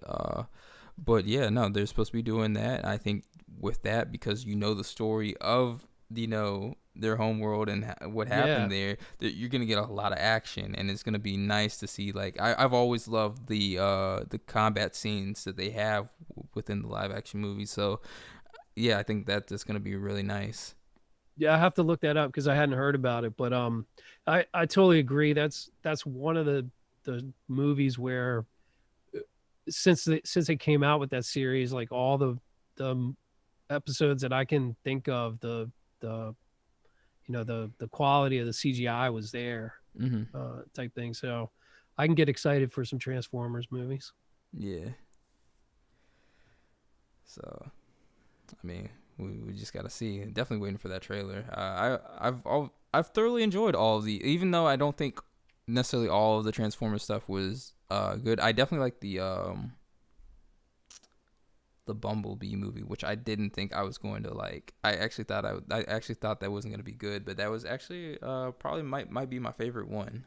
Okay, I don't remember if I think I saw it, but I'm not sure. The only one that did like kind of lost me was when they did the Dinobots. Yeah. Like, I don't know. It was like it just seemed like it was like tacked on to the end of that movie type thing to bring them in.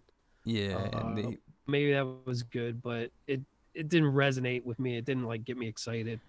Right, and I think that messed up a lot of people, anyways, because they were just kind of like, all right, if you're gonna do that, just give me like Beast Wars, because they had the Beast Wars series where they turned into the animals, and you had the T-Rex version of Megatron and stuff like that, and you had your Optimus Primals. But yeah, no, I don't know. It's just the internet connection is unstable. Am I frozen? Or you can still see and hear me? Okay, it's fixed now. Like I'm good. But yeah, it was saying that now it's doing it again. Oh, I'm kind of losing you. Yeah, this might be the internet saying get off or something like that. But I guess we can kind of start wrapping it up. We'll definitely, I guess, touch on. I mean, is there anything else you wanted to kind of talk about? We're 3 hours in, man. All right, we got people already dropping, so we literally went from 9 to 7. No, man, I just want to say I've had a blast. Yeah, it's been a pleasure, man. I really appreciate it having me on, and happy if you want to co-host next week, I'm game. So yeah. Yeah, no, we can definitely do this next week, and I mean, especially anybody in the chat that wants to hop on, if we can drop. You said I dropped? Oh, okay. You still there? Yeah, I'm still here. Yeah. I swear the internet's like, all right, wrap it up, man. No, I was asking if you did. Oh. Okay. Okay, so no, I right, yeah. There's definitely a delay going on between both of us.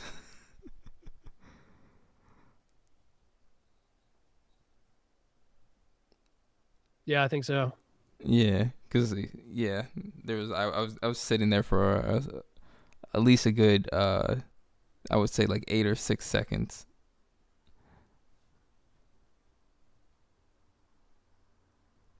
Gotcha. Okay, yeah, it's probably about 8 seconds. Yeah. So yeah. Cool. But yeah, no, let's definitely do this next week. And I think we might be caught up now. yeah, I think so too. I'm down. So yeah, and if anybody else in the chat Slant said Marvel Spotlight 28 is a 9.6. Wait, what? Hold on, I missed it. Hold on. Theory said I'm a sucker. Theory was talking Totally. about Spotlight 28 a couple comments ago. Oh, okay, got you. Yeah, we'll do at least an hour on Star Wars next week. Just for Slan. Just for Slan. It's funny. It's crazy how like all that heat has died down so quickly, and like I mean the books are still moving. Don't get me wrong. Oh yeah, it's still it's there, but it's not getting as much run like on social and YouTube and stuff like that. It's kind of all it's gonna take is some news to come out about some show. Like I said, the Bad Batch trailer was out this week. Check that out and see what you think about that. I have no idea what kind of spec might be around that series.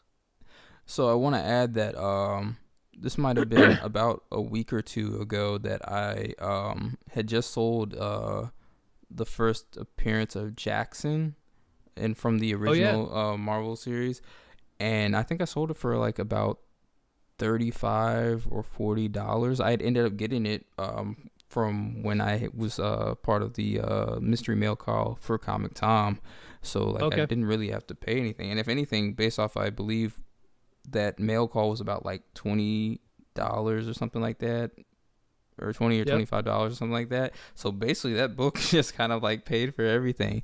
But I was researching the book a while back before I even did the sale, that apparently there are some of these Star Wars books that have these special like pizza inserts that come in some of them. So I don't know if people really get like a hold of that knowledge and start listing them as like variants or something that like I'm wondering how important it is and whether or not any of these big services even know about that, to maybe that is like kind of like a Mark Jeweler type of thing for them and stuff like that.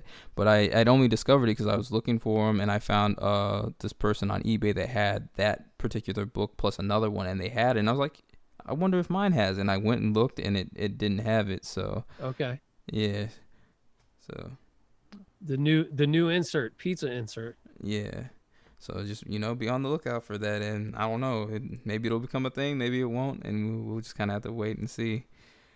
But yeah, that is it. Excellent.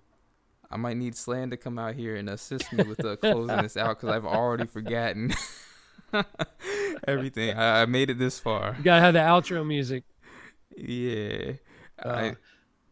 Well, thanks to everybody for joining us. Thanks everybody for being polite to me as a first timer. And yeah, definitely. Hope we see everybody next week too, and get your input on stash, cash, or pass. Did I say that right? I did. Yeah. All right. It's all good if you didn't, because I definitely struggled with it. Like the very first few episodes, I was like, I don't know if it's cash, pass, or stash. Like we didn't even solidify like what it was gonna be. Cool. So yeah, that is it. So I guess what am I gonna click? Outro. Yes. Ooh, cool. All right, I'm gonna click this outro, and then I'm gonna hit this.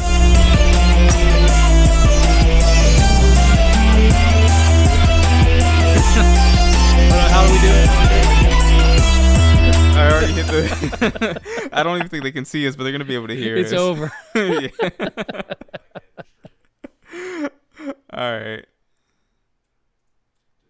I gotta hit stop stream. No, you have to go to YouTube. Oh, hold on. You too. Let's see.